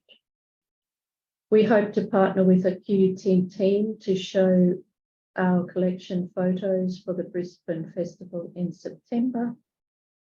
And in November 2022, I have permission to attend the National Digital Forum in New Zealand, Wellington, to learn what our over the ditch, I think is the term, partners are doing, which they've done for 20 years in a national way. Next slide, please, Nicole. So this is what our, I don't know why we have a black dot in the middle, but this is what our ALIA Digitisation and Preservation logo, of course, looks like. The link is on the left, and some of the things, if you choose to join, you can get into on the left. One thing that I, as the convener of this group, insisted that it was not only for ALIA members, but also for GLAM people, so galleries, of course, libraries, archives, and museums. So join up, and I'd love to hear some resources if you find some. But the background was I was a convener of a Queensland group from February 2017 to the end of 22. That no longer seemed to fit for us. And so with the help of Jackie Lucas, of Learning Services Coordinator at ALIA, and Brock Johnson, we got to talking about how we were going to get this happening. So there's a lot of people across the country that have assisted so far. So, of course, we're all working in areas that are short of staff numbers, software, hardware, but this group can provide a great place to connect with others on and build on the good and make improvements with the help of our peers in all sorts of GLAM organisations. We are volunteers in this work, and so it will always be slow progress, but it is also good to grow and share. Next slide, please, Nicole. So that's again just our first webinar, which is all we've managed this year to date. But we had three presenters. There was Janet Luck and Deborah Paisley from the Digitisation Centre of Western Australia, doing a tremendous work over there on their collaboration. A lot of you would have heard of them already, and Catherine Manning from the History Trust of South Australia. Both of those presentations and the webinar are available on the website of the ALIA Digitisation and Preservation Group. So I encourage you to watch those. You can blank out the bits where I'm talking, that's fine. Next, please. Now, this is a video that Nicole has kindly agreed to play from YouTube, and we must always remember the distinction between digitisation and preservation. Nicole's comment is, it looks like a 1980s thing. I don't actually know the date. Share away, please.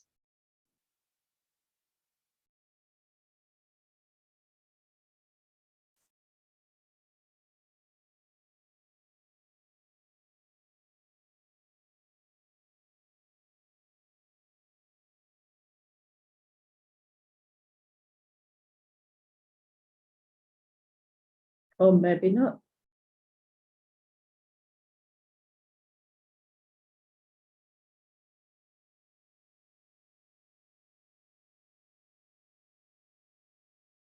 Can people hear and see that?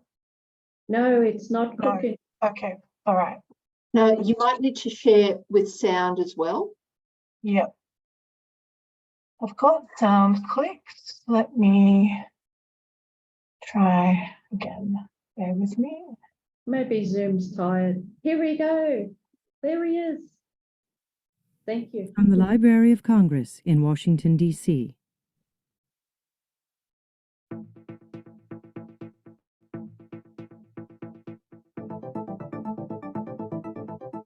Digital information drives our economy, spurs our culture and connects our community. It has changed how we communicate and learn. But what if this information disappears? For centuries, we have saved books, photos, maps, and other sources of knowledge. Our digital assets are just as valuable. Traditional information sources can easily survive for years, decades, and even centuries. But digital items are fragile and require special care to keep them usable. Digital content is encoded to represent text, images, audio, video, and more. It takes software and machines to present the content. You can't just pick up a DVD and see what's on it. This dependence on technology puts digital content at great risk. The smallest error, software, machine, or human, could harm digital items and result in their complete loss. Rapid technological changes also affect digital preservation. As new technologies appear, older ones become obsolete, making it difficult to access older content. What if you try to access an important digital document and you can't? Is it gone forever? What if your computer drive fails and you lose your valuable photographs? Now, imagine this on a massive scale, a loss of thousands or millions of items. Libraries face these issues every day. To ensure ongoing accessibility, digital content requires active management. Digital preservation cannot be addressed by a single institution. So the Library of Congress is working with many partners worldwide to preserve digital heritage. So, in summary, digital items are fragile and require special care to preserve them and keep them usable. Digital items depend on technology to make them available. Digital content requires active management to ensure its ongoing accessibility. To learn more about digital preservation at the Library of Congress and elsewhere, please visit digitalpreservation.gov.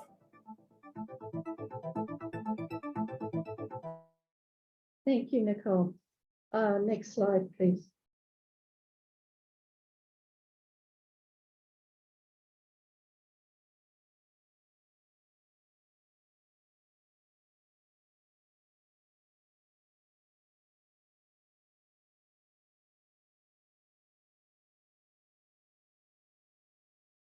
I don't know what's going on with that screen, but this is a photo from one of our digital collections of Captain Percival, who landed regularly on Kira Beach at the Gold Coast, and it's January 1922.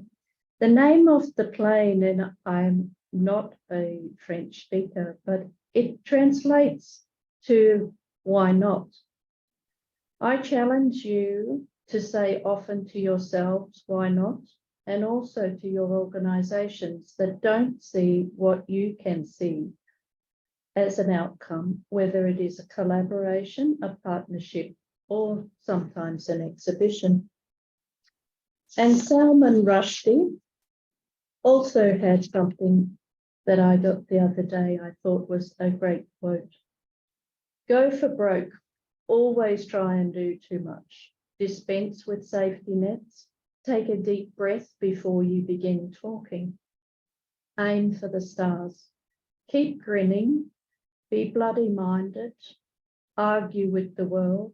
And never forget that writing is as close as we get to keeping a hold on the 1001 things: childhood, certainties, cities, doubts, dreams, instants, phrases, parents, loves, that go on slipping like sand through our fingers." Thank you, Salman, for that. Now, our next slide and questions. I'd love to hear some.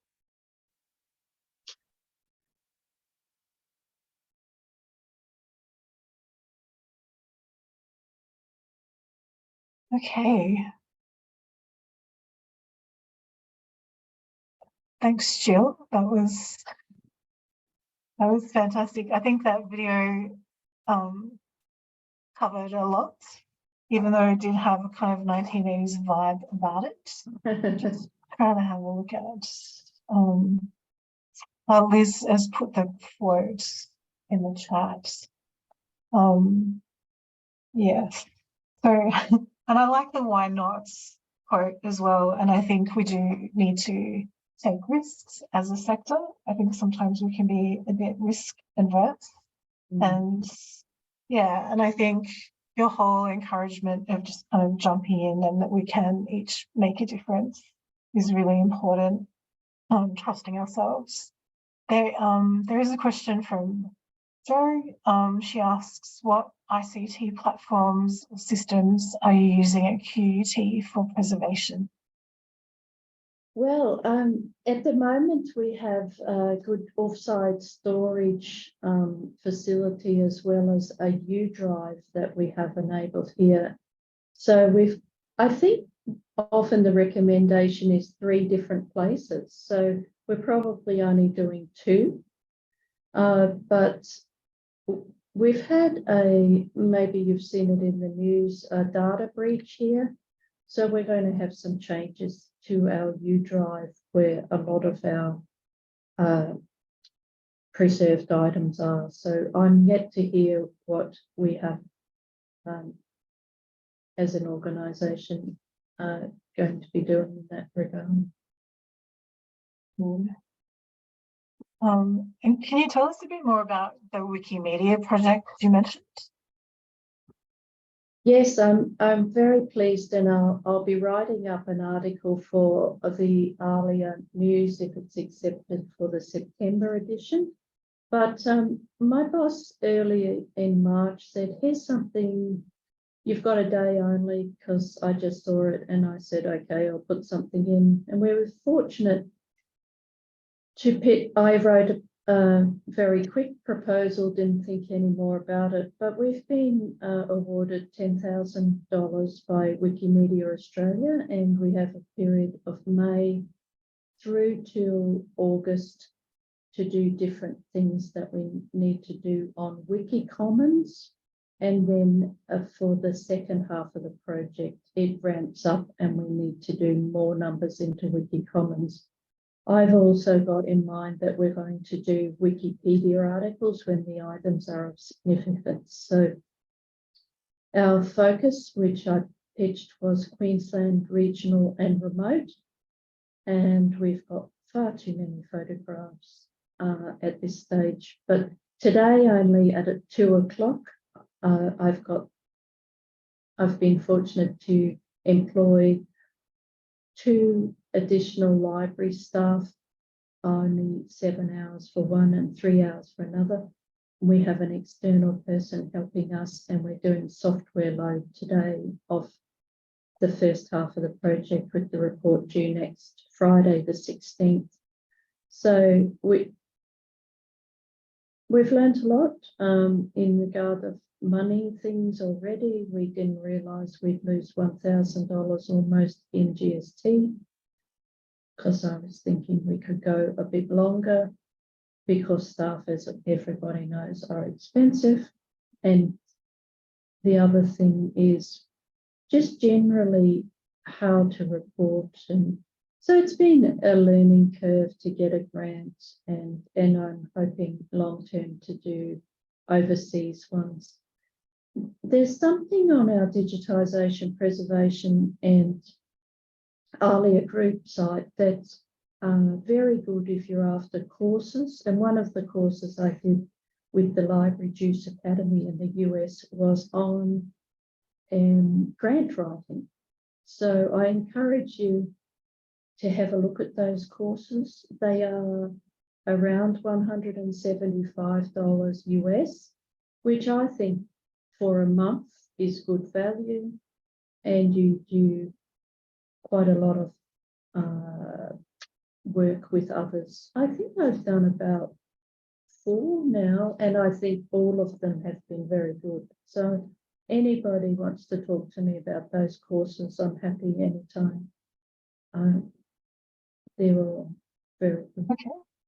Marilyn's asked a question. Do you have a digital management policy or procedures? A digital management policy. We certainly have. Marilyn, do you mean, are we? I guess Yeah, I'm a little bit confused about the digital management policy. We certainly have procedures of how we do 35mm slides and how we do black and white photos, but do you mean digital collection policy or? Oh, sorry. You might mean like a digital framework, an overarching digital preservation framework. Sure if you want to clarify that, Marilyn. Here we go. How to work around losing digital data? Yes, a framework. I have to confess there, I've done a digital preservation subject with that Library Juice Academy, and I've started a framework, but like a lot of people, I guess, I'm more doing than writing in regard of policy at the moment. I would like to have more staff so they can do doing and I can do more of this work. So the short answer is procedures good, overarching, not so good. Okay, great. Thanks so much, Jill. We've got to move on to our two other presenters now, but just a last minute plug. Everyone can subscribe to the new ALIA Digitisation Preservation Group. I think the link's in the chat. So a community of practice is really critical around this. So yeah, hopefully everyone can join up and at least follow what's going on. Okay, so next we are lucky to have Kyla Stephan from the Gold Coast, who are doing fabulous things. We'll get your slides up, Kyla. Thank you. It's a beautiful looking first slide. And it's particularly nice to be following Jill, who shared that really gorgeous photo of a plane with me the other day. So at least I didn't start screaming in excitement during the presentation.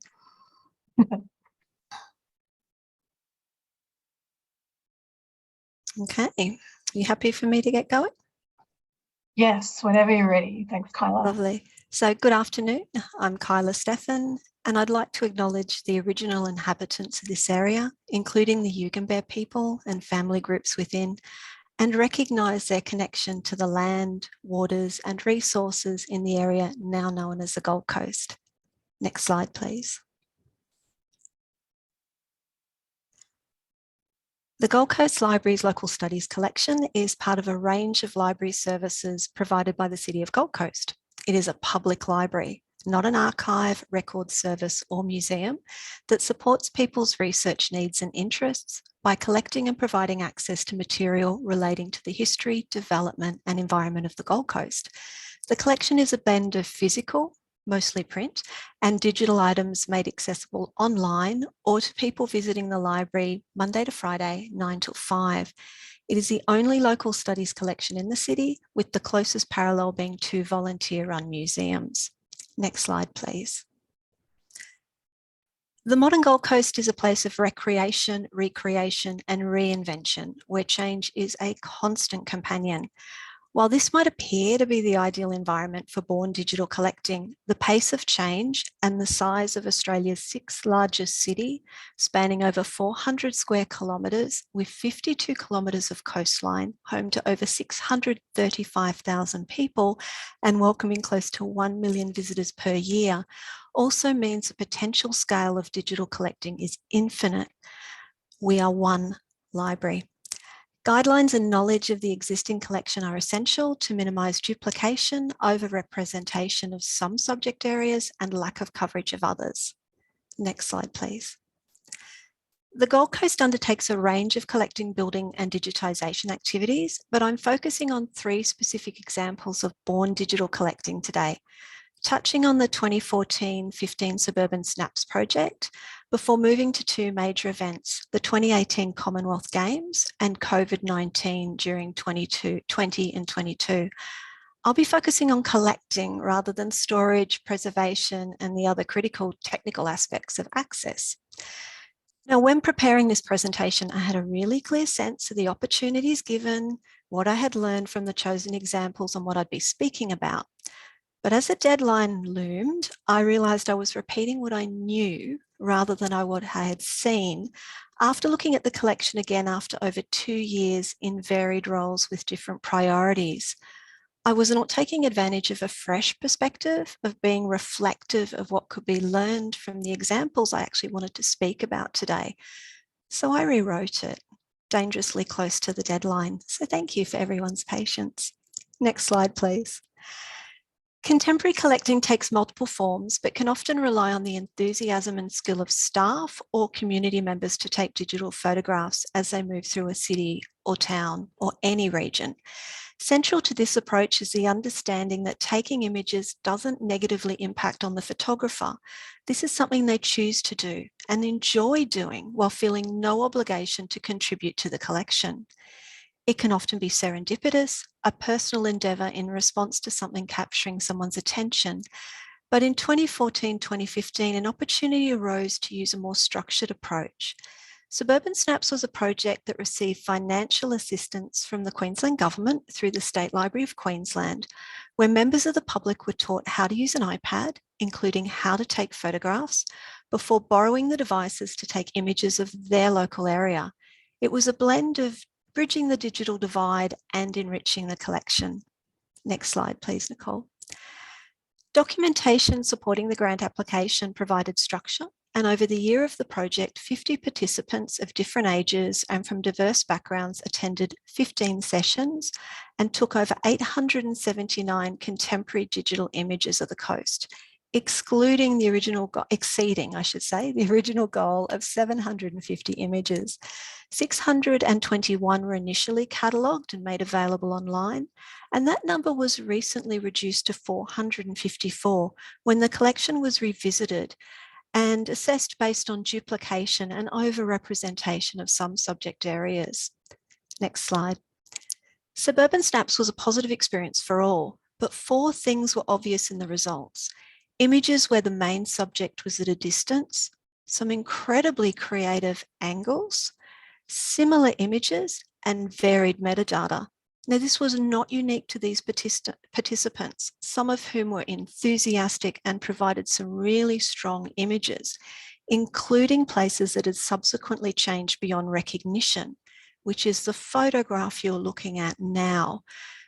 One of the buildings is demolished in this photo. That is no longer a 4-way stop sign. It was the only 4-way stop in the area. The high rises behind have expanded and grown up. But the enthusiasm and the challenges we found with the 4 things that were constant was actually something we'd observed in digital images from a variety of sources that had been offered to the library over time. But one lesson we learned from Suburban Snaps is that in response to the question, is it better to have lower quality images to represent something if that's all that exists, if the event, place or person is gone? The answer is yes. But if it's a subject that can be revisited in a timely manner, the answer is no. Next slide, please. For the 2018 Commonwealth Games, a specific collection guideline was drafted and a timeframe collecting was established, 2011 to 2018. We do have a little bit in the lead up before. While there were events held outside of the city borders, they were excluded. The intent was to show the Gold Coast experience and not the history of the games themselves. Images would record the changes to the city, new and repurposed facilities and active use, and capture the contemporary community and visitor experience. At the outset, it was unknown how tickets would be distributed, what the ticket conditions would be regarding photography, filming, and subsequent use. And if you are filming at major events, and it'll be a very helpful thing to bear in mind with the upcoming Olympics, read the ticket conditions.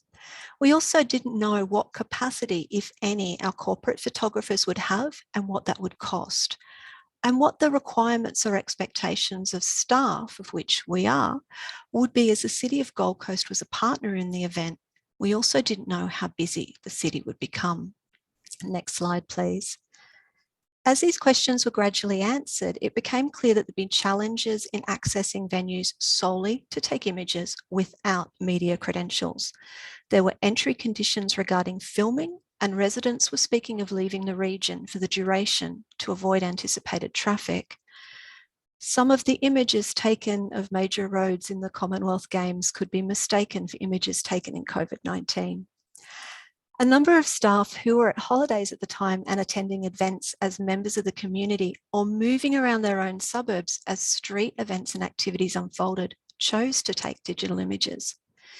The end result was thousands of born digital images from multiple sources, many of which were new duplicates created as a result of the use of high shutter speeds or the sports mode settings on devices to minimize the blur caused by the movement of crowds. The number of genuinely unique images is actually a fraction of those that was offered. Next slide, please. Given the saturation of content in social and traditional media, there was no demand for images close to the event, so the focus was on taking time to review the images of this once-in-a-generation occasion to avoid duplication and retain only the most unique and relevant examples. To streamline the process, proof sheets were printed, they're about this thick, and a shortlist created by placing a simple tick or cross on the thumbnails on the proof sheets. Now, this was nearly complete before it was set aside in early 2020. Staff have now resumed narrowing the shortlist even further before uploading and cataloguing the final selection over the coming weeks and months. It is possible that another library may be interested in the remaining images, which won't be entering our collection, but that doesn't mean they're not going to be of potential interest and value to another.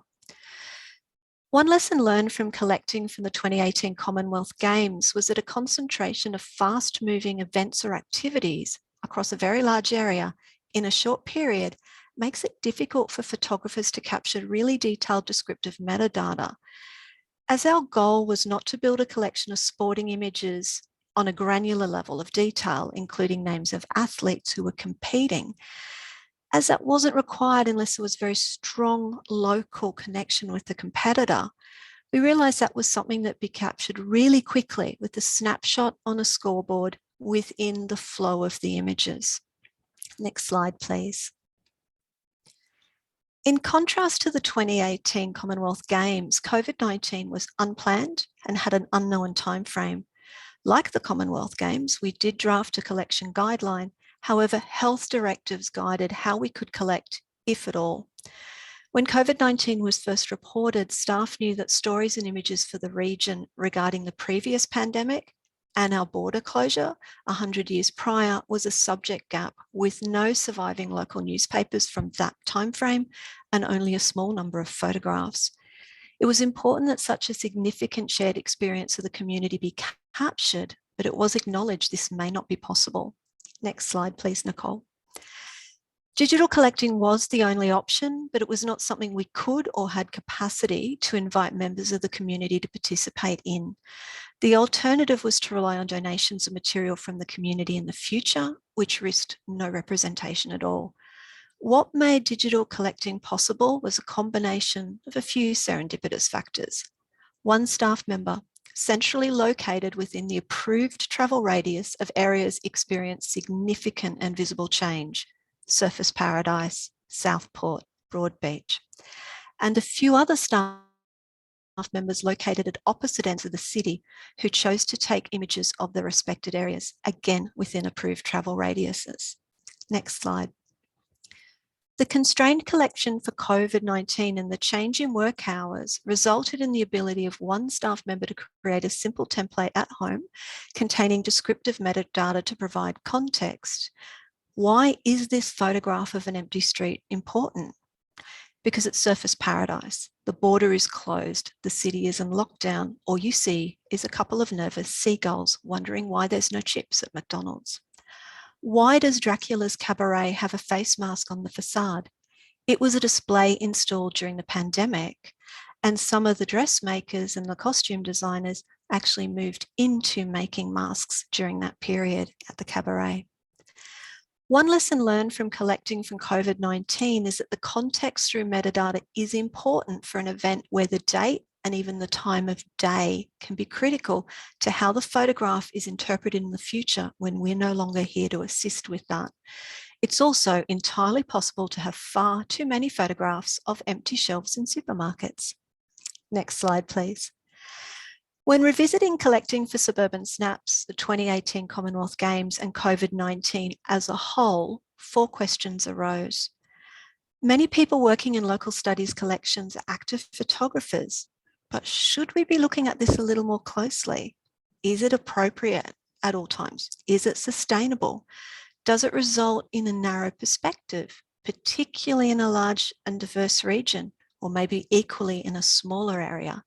It may be quick, it may be efficient, but it is actually the best approach.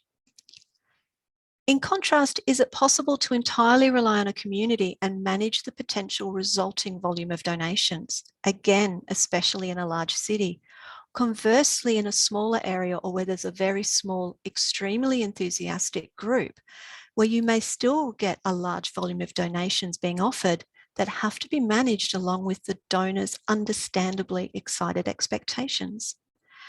How do we improve the quality of items being added to a collection? How do we encourage images of relevant subjects accompanied by the appropriate metadata at the outset? And how do we position local studies collections or their equivalent to be the preferred and trusted location to place or offer or donate images? Next slide. There are many answers to these questions, but the following ones I feel are starting points for discussions to build resilient and sustainable approaches to born digital collecting.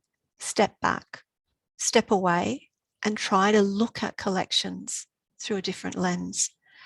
Where possible, use a proactive approach to collecting rather than a reactive one. Regularly revisit any reliance on staff collecting digital material. Remember to connect or reconnect with organisations and individuals whose relationships with libraries may have been disrupted in 2020 or due to any major event in your area. Explore opportunities for collaboration. Consider working more closely with local photographers for targeted collecting based on subject gaps.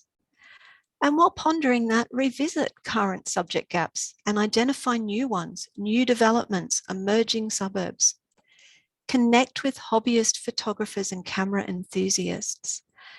Consider any differences between community-created content and staff-curated content. And consider reaching out to organisers of events and ask about acquiring material for the collection from the photographers they almost certainly already have in place, even if it's 4, 6, or 10 images. Build a flexible collecting plan as opposed to a collection guideline, perhaps, or to enhance it, featuring smaller events that specifically address subject gaps, community markets, festivals, performances, and regularly revisit your collection guideline. Next slide, please. We want all of our collections to have the best representation, quality content, and meaningful metadata to aid discovery. Collections that reflect communities and regions over time, that support the needs of those with an interest in our shared and local histories. Now, it goes without saying, considering the industry we're all involved in, that this is only achievable by revisiting the past, reflecting on what worked, what could have been done differently, and building on it, always with the certain knowledge that it's impossible to collect everything. Next slide, please. Now, if you do have any questions or you're watching this as part of the replay crew, my contact details are here and you're most welcome to reach out. And I think there's only one last slide left, which is the logo that we all become familiar with of our organisations. And that is the end of my presentation. So thank you very much for the opportunity. For my team and myself doing this, this has actually been invaluable to pause and really look at things holistically. So while this is something that we wanted to participate in as part of wider local studies, this will actually have real tangible benefits for us in having put together the presentation, and my colleagues' patience as I did so. How did you recruit for the, sorry, I forgot what it was called, to give people the iPads? Suburban Snaps? Yes. Yeah. Which is amazing. Yeah. No, it wasn't always easy, but we did have a year to do it. There was a promotion on social media. There was promotion within the branch libraries across the network, posters and the like.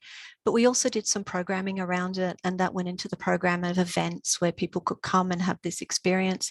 But as so many people have said consistently over the past few days, we also just contacted people we knew, said, would you like to, work with us on this? Would you like to use an iPad? So that's the approach we took, multifaceted. Yeah. And why did you choose the iPads as the camera?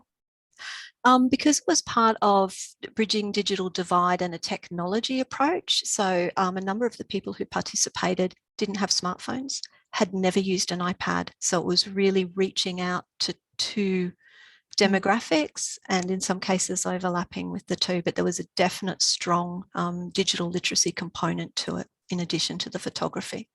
Photographs are actually a really lovely way to use a device that you might be slightly nervous about. And we brought little plastic animals, we had little dioramas, and people would just play around. People had never taken a selfie.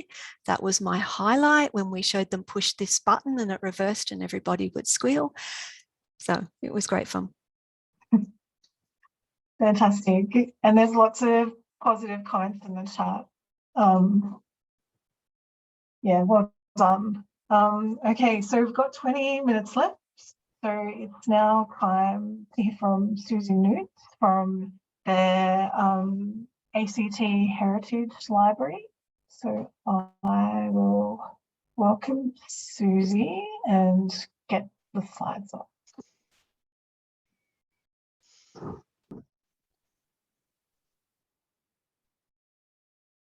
Okay, whenever you're ready, Susie. Hi, good afternoon, everyone, or morning, if it may be morning. I think it's afternoon for everyone right now.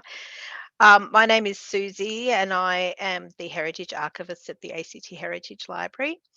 The ACT Heritage Library is part of the library's ACT Public Library Network here in Canberra. I would like to acknowledge that I am joining from Ngunnawal country and pay my respects to their elders past, present and emerging. So today I'll be talking about community collecting in the digital age and providing access to born digital collections in the ACT Heritage Library. Next slide, please. Okay, so when most of us think about archives and special collections, we often think of boxes of paper stored on shelves. Many of us also think of other formats such as books, photographs, posters, film reels, audio cassettes, videotapes, and sometimes objects or artifacts. We have spent decades perfecting the art of acquiring, arranging, describing, preserving, and providing access to these physical items that tell the stories of the people and the places in our local communities. Next slide, please. But now we are facing a new challenge. Records are increasingly coming to us, not in boxes, but in bytes. More and more people are now creating and using files in an entirely digital environment. Known as born digital files, these files are created and managed in a digital form. Collecting, preserving, and providing access to born digital materials has been one of the greatest challenges facing libraries and archives for years. The ease with which digital files can be created, the endless number of file formats available, and the changing demands of the modern researcher means that libraries and archives can no longer put off developing the tools and strategies required to collect, preserve, and provide access to born digital materials, alongside the analogue materials we have always collected. Since the beginning of 2020, the ACT Heritage Library have accepted 30 original materials donations that include born digital content. That is 28% of all donations received. And these include oral history collections, digital stories, digital photographs, podcasts, spreadsheets, PowerPoint presentations, and other born born digital documents such as recollections and unpublished prose. I should note that these figures do not include digitized collections that have come to us in digital form. In this presentation, I'll be looking at some of the born digital donations we have received over the past 3 years. I will touch on storage of born digital materials and will discuss some of the lessons that we have learned over the past 3 years. So let us begin with oral history. So 2/3 of born digital donations received by the ACT Heritage Library in the last 3 years have been oral histories and digital stories. We are fortunate in the ACT that there is a small cohort of professional oral historians who are familiar with preservation requirements for oral history and with whom staff at the ACT Heritage Library have developed a solid relationship with over the years. We have also built relationships with granting bodies that have built in preservation requirements at our insistence. In most cases, archivists at the ACT Heritage Library have built in preservation can be confident that incoming oral history donations include both preservation and access copies of recordings, as well as time summaries and transcriptions of the interview and a digital photograph of the interviewee, all in preservable format. Next slide, please. Oral histories are most often received on USB, and the files are immediately backed up to the external hard drive on the archivist's desk or on my desk. They are also saved to our on-site network attached storage device or NAS. While up until now we have retained the USB carrier, we are currently reviewing our policies and procedures around physical carriers. All access versions of the files are uploaded as digital assets to the ERM module of our collection management system, SPIDIS by Civica.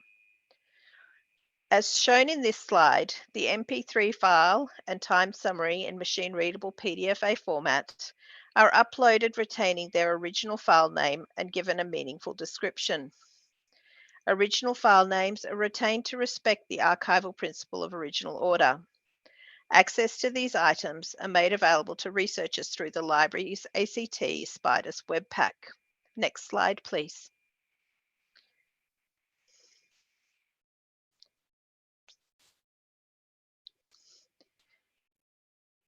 Additional details such as file size, file type, and duration, which is not shown in this screenshot, are recorded for each item. Next slide, please. The collections is accessioned and catalogued in the Archives module in SPIDIS. Digital assets are attached to the related records and are accessible to researchers usually within 10 to 14 days of receipt. This is obviously dependent on the number of items in the collection. Due to the amount of time required to describe items, the level of description is also dependent on the amount of information provided by the donor. Next slide, please. We create a series for each interviewee, and below that we create item records for the interview, timed summary or transcription, and if we receive one, a digital photograph.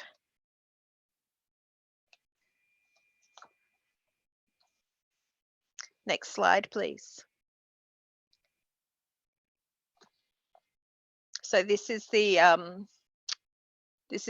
item level record, and as you can see at the top there, oral histories can be streamed through the SPIDIS web pack and can also be made available as a digital download.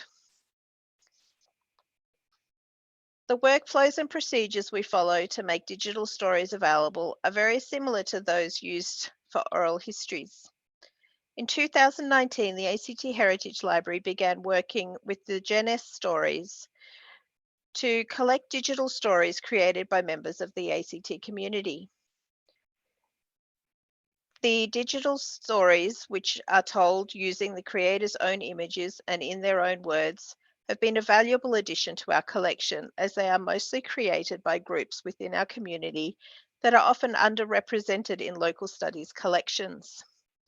These include the hearing impaired community, Muslim women, Aboriginal and Torres Strait Islander peoples, people living with mental illness, and people experiencing homelessness, to name just a few. In total, we have acquired 13 digital stories collections. Next slide, please. As is the case for our Born Digital, or for all our Born Digital collections, the digital stories are stored in multiple locations, including our server and the ERM module in Spiders. Again, the original file name is retained and metadata such as file size, file type, and duration are recorded for each item. Next slide, please. The collection is again catalogued in Spiders and an item record created for each recording. The catalogue record includes a brief description of the project, information about the creators, and subject terms for ease of searching. Next slide, please. Like oral histories, digital stories can be viewed in Spiders using the built-in viewer or can be downloaded and viewed offline.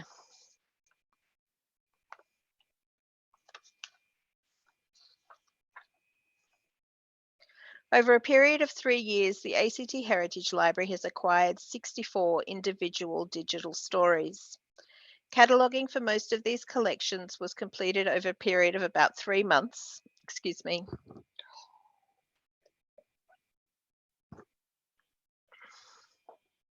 With all the collections being released at the same time to coincide with the launch of an exhibition held on site.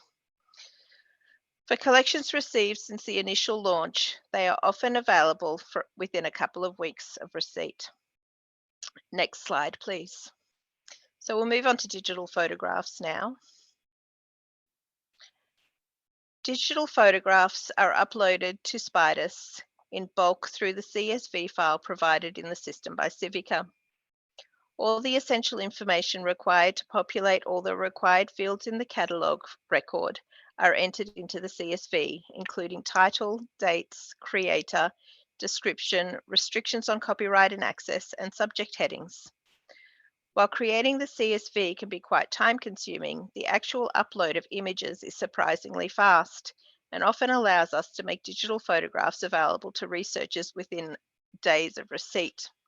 So this collection in the slide was actually almost 1,000 images.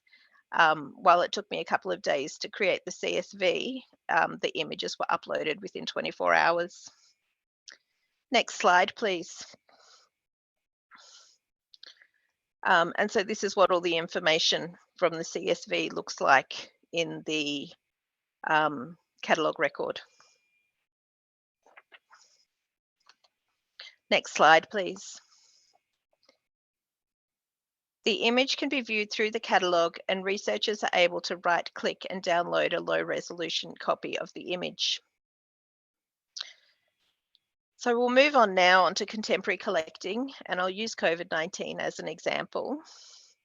So next slide. While we would have loved to have had more time to develop guidelines and procedures, one of the benefits of COVID-19 lockdowns of 2020 was that we were forced to develop strategies for collecting the impact of the pandemic in a very short period of time. Recognizing the need to document the day-to-day lived experiences of our local community for future researchers, we started a program of collecting Born digital materials that told the personal stories of Canberrans during this unprecedented time in our history. The first step was to decide what online resources to use. The ACT Heritage Library already had an unused Flickr account, so we decided to begin there. We set up the ACT COVID-19 Community Archive and began collecting photographs and digital ephemera from the local community. Next slide. So this is from our Flickr page. We provided people with examples of the types of images and videos we would like to collect and provided instructions on the use of descriptive titles and tags. Next slide, please. We also asked all contributors to consider licensing their image with Creative Commons licenses, which would allow us to collect those when we got around to it. Next slide. And the project was promoted on our website and on our social media channels. To date, 350 images, videos, and items of digital ephemera have been added to the ACT COVID-19 Community Archive. We are currently in the process of contacting contributors and asking them to donate the image to the library. Once acquired, the images will be uploaded to Spidus using the CSV file. Thanks to all the additional information provided in the group description in Flickr, we should be able to populate all the fields within the CSV file without too many problems. Next slide, please. Another aspect of our COVID-19 community collecting was partnering with charities and other groups within the Canberra community to preserve people's experiences in writing. In 2021, the ACT Heritage Library partnered with Sitara's Story, a local non-profit charitable foundation, to collect recollections contributed as part of the Writing in the Time of COVID-19 creative writing competition. All 15 submitted entries for the competition were collected by the ACT Heritage Library as part of our COVID-19 Contemporary Collecting Initiative. Next slide, please.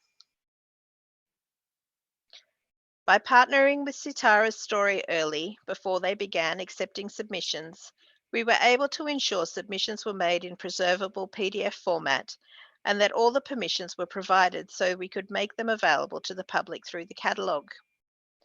These stories were uploaded to the catalogue within a week of receipt and were released publicly immediately after the winner was announced. Next slide, please.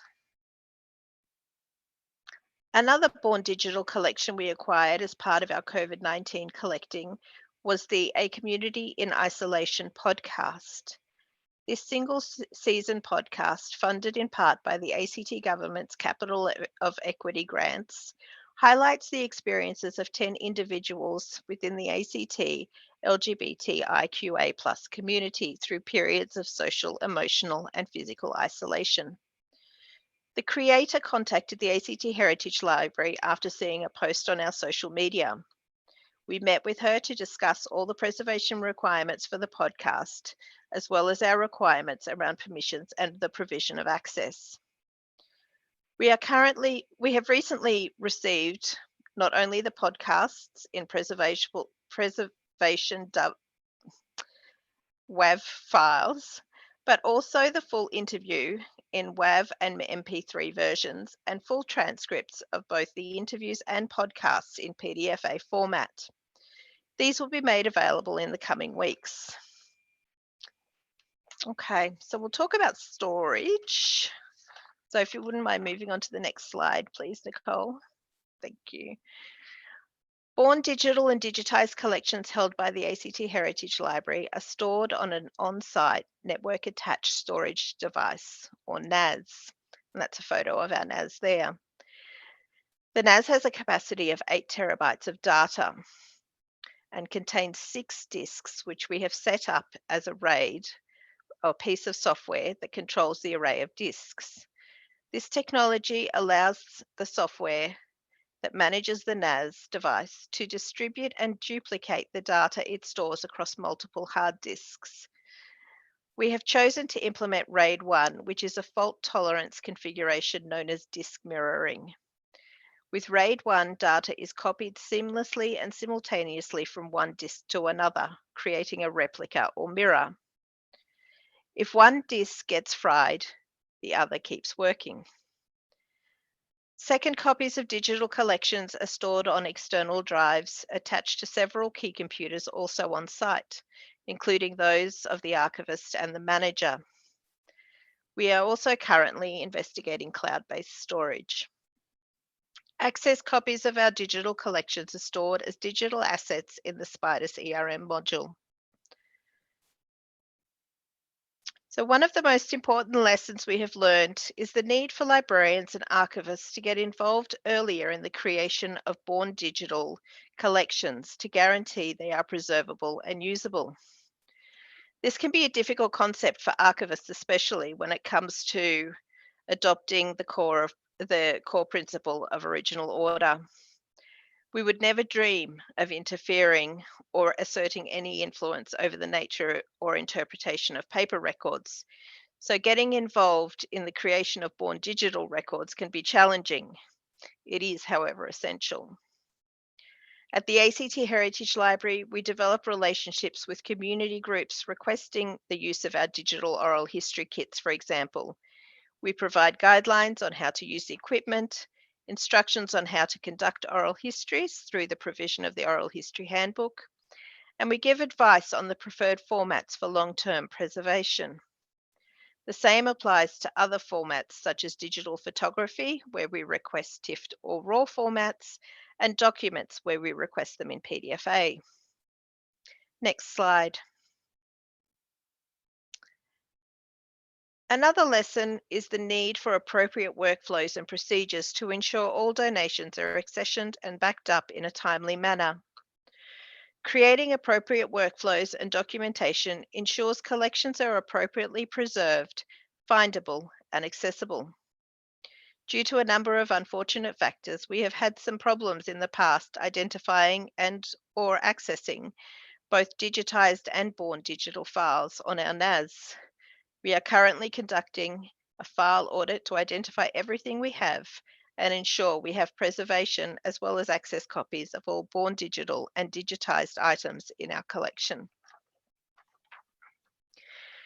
Finally, one of the things we have been discussing in recent times is the requirement to retain the digital carriers. Do we need to keep the USB or the hard drive on which the material is transferred?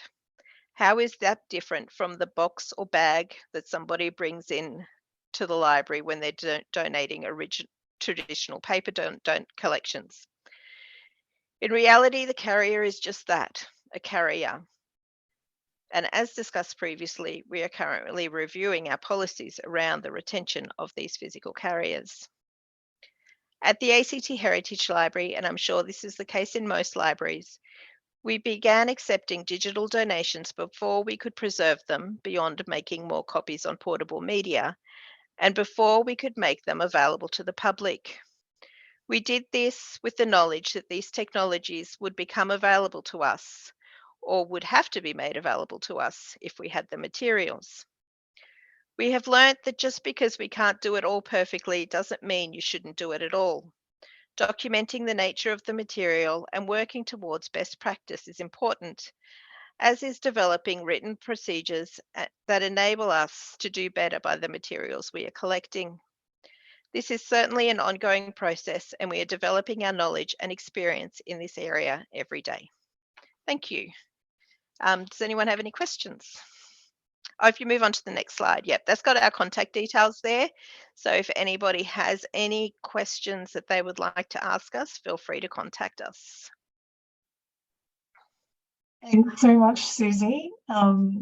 Yeah, that book upload is a game changer. Our system just recently got that functionality and I love it. We have gone over time though. So I know that there are some comments and questions in the chat, but perhaps people could contact Susie on the contact details that she's put up here now, or just the screen sharing. Okay, so thank you so much to our three presenters. I think that was a fantastic way to wrap up the presentations part of the last 2 days. So we are now going to move on to the very last session, which is an evaluation session. So I just encourage everyone to stick around because that is super important.